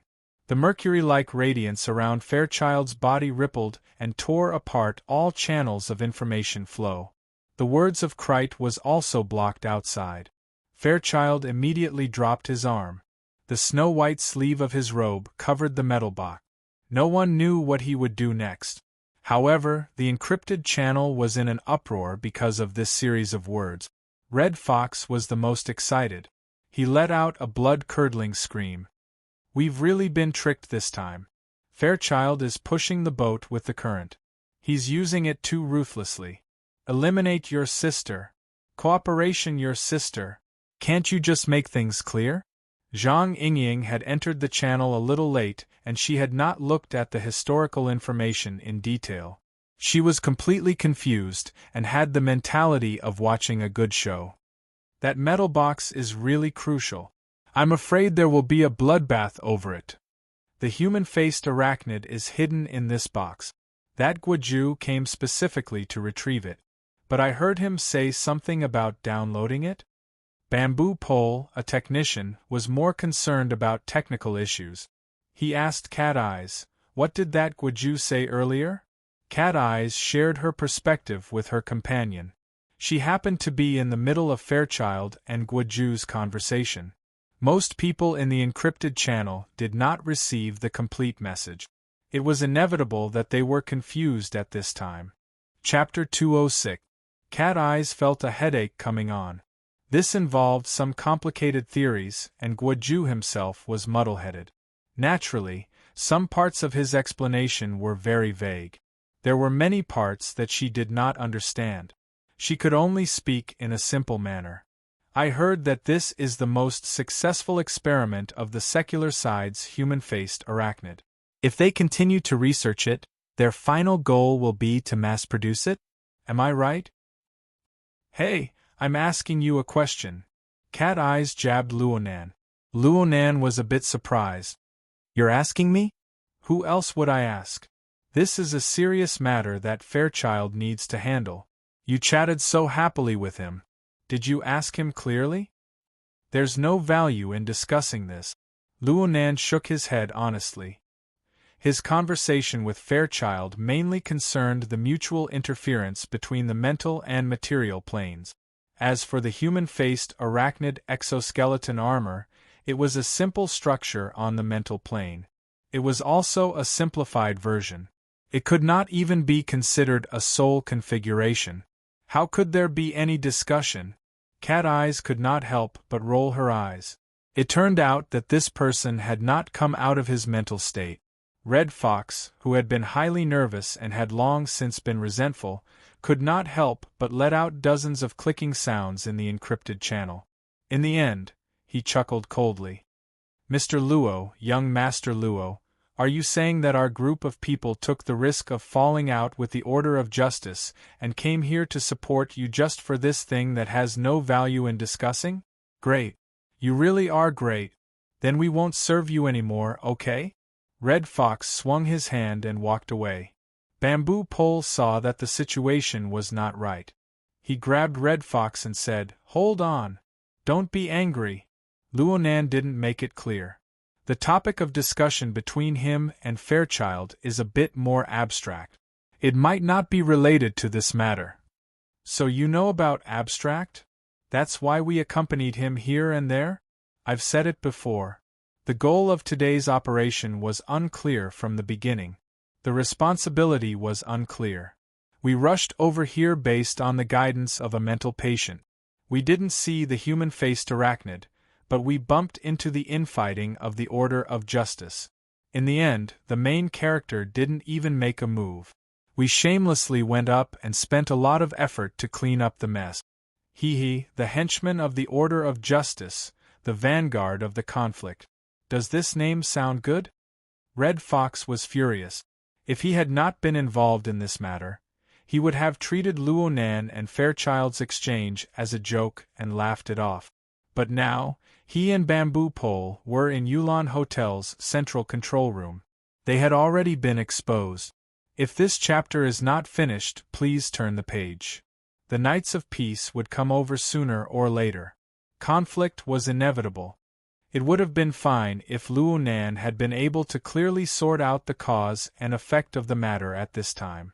He would have apologized and added thanks. But in the end, Luonan just said, "There's no value in discussing?" Just how ignorant was this brat? Furthermore, he had a deeper worry. Up until now, the society still hasn't given a clear explanation. The experts haven't arrived yet, and there's no sign of any coordination. If we really discuss this matter with the Order of Justice in the future, what would we amount to? The first wave of cannon fodder? Or are you using him as a scapegoat? Bamboo Pole continued to advise him, "You worry too much. President Ouyang isn't that kind of person. That's because you haven't seen what the headquarters is like. Or perhaps, do you think that this sort of thing can be controlled within the boundaries of Xia City? Brothers and sisters, do you still not understand? This matter has already gotten out of hand. These secret orders are the best at dealing with matters of faith. They make a mountain out of a molehill. Headquarters, on the other hand, is politically correct from start to finish. Right now, we don't even have a single piece of evidence. Don't tell me that we have to send over the call records to prove our own innocence?" Wayne tried to advise him. "Red Fox, I'm talking to Boss Luo." "Secretary, shut up." Red Fox grew angrier the more he thought about it. He didn't give face to anyone. He scolded anyone who dared to speak. The encrypted channel became extremely awkward when these words were spoken. Red Fox made it clear that he only wanted Luonan's attitude. Anyone else who spoke would only add fuel to the fire. Luonan was distracted for a few moments before he discovered that he was being targeted by Red Fox. He wasn't really ignorant. He just didn't think too much about it. He just spoke his mind. The Faith product he named the human-faced arachnid exoskeleton armor was essentially a simplified version of the Soul configuration. With the live demonstration from before and the Wraith sign as a solid reference, Luonan just needed to gather enough negative emotions to create one on the spot. It wasn't a difficult matter. This wasn't Fairchild's area of expertise. Fairchild probably didn't know this better than Luonan. Luonan felt quite wronged for a time. But when he thought about it from the other side, he had rashly reported the warning of the human-faced arachnid. He didn't listen to Hiyuane's instructions and headed straight for the site of the incident, causing the situation to escalate. He was indeed in the wrong first. Red Fox had faced many changes to the mission target. Though he grumbled endlessly, he still followed them from start to finish. Now he was facing a direct conflict with the Order of Justice. The danger was extremely high. Please continue to the next page if this chapter is not finished. He really did have the qualifications to get angry. Luonan didn't mind apologizing and saying a few soft words. However, he really didn't know how to respond in this complicated context. He looked at Cat Eyes, who was closest to him. Cat Eyes had her arms crossed over her chest. She had a cold and cynical expression that said, "Seeing you embarrassed makes me feel good." However, the index and middle fingers of her right hand were raised and hooked downward. Her meaning was for Luonan to lower his head and admit his mistake. She had been sharing her perspective all this time. This method was more covert, making it harder for others to discover her. However, this kind of notification was far too vague. At this time, two good friends simultaneously communicated with him in the private interface. One was Hiyuane. The other was actually Zhang Yingying. Apologize to Red Fox. Try to communicate with Fairchild. Ask him clearly about the human-faced arachnid. Say a few words to Fairchild. Put on a show. Red Fox is a grumpy person. Give him a way out of this embarrassing situation. The messages from the two were different, but the meaning was the same. They were both teaching Luo Nan a way to ease the situation. He Yuan's actions were consistent with her style. However, Zhang Yingying's secret assistance was a bit unexpected to Luo Nan. Luo Nan wanted this kind of specific guidance. He let out a breath of relief and obediently responded in the encrypted channel. I'm sorry, Red Fox. I didn't think things through just now. I'll communicate with Fairchild a bit more. Luo Nan was pondering as he spoke. Though Red Fox had said a bunch of angry words, there were some things that he could understand very clearly. Right now, the biggest problem for the members of the society was that they were unable to separate themselves from the internal strife of the Order of Justice. They gave others a reason to speak against them, but they did not have any concrete evidence to prove their innocence. Luo Nan thought about it a bit more. Though he already understood the configuration of the human-faced arachnid, it was all empty talk. If the society were to negotiate with the Order of Justice, the evidence would be lacking. The true and irrefutable evidence was naturally the metal box in Fairchild's hands. Luo Nan more or less understood Fairchild's personality. Fairchild had obtained the storage device, but he would at most verify it. It was more likely that Fairchild would simply destroy it. That would be far too wasteful. With this thought clear, Luo Nan spoke to Fairchild. Mr. Fairchild, if you don't need that storage device, leave it for us to store as evidence. Cat eyes, ? He Wayne. Zhang Yingying, ! Red Fox, F*ck me. What the hell are you doing,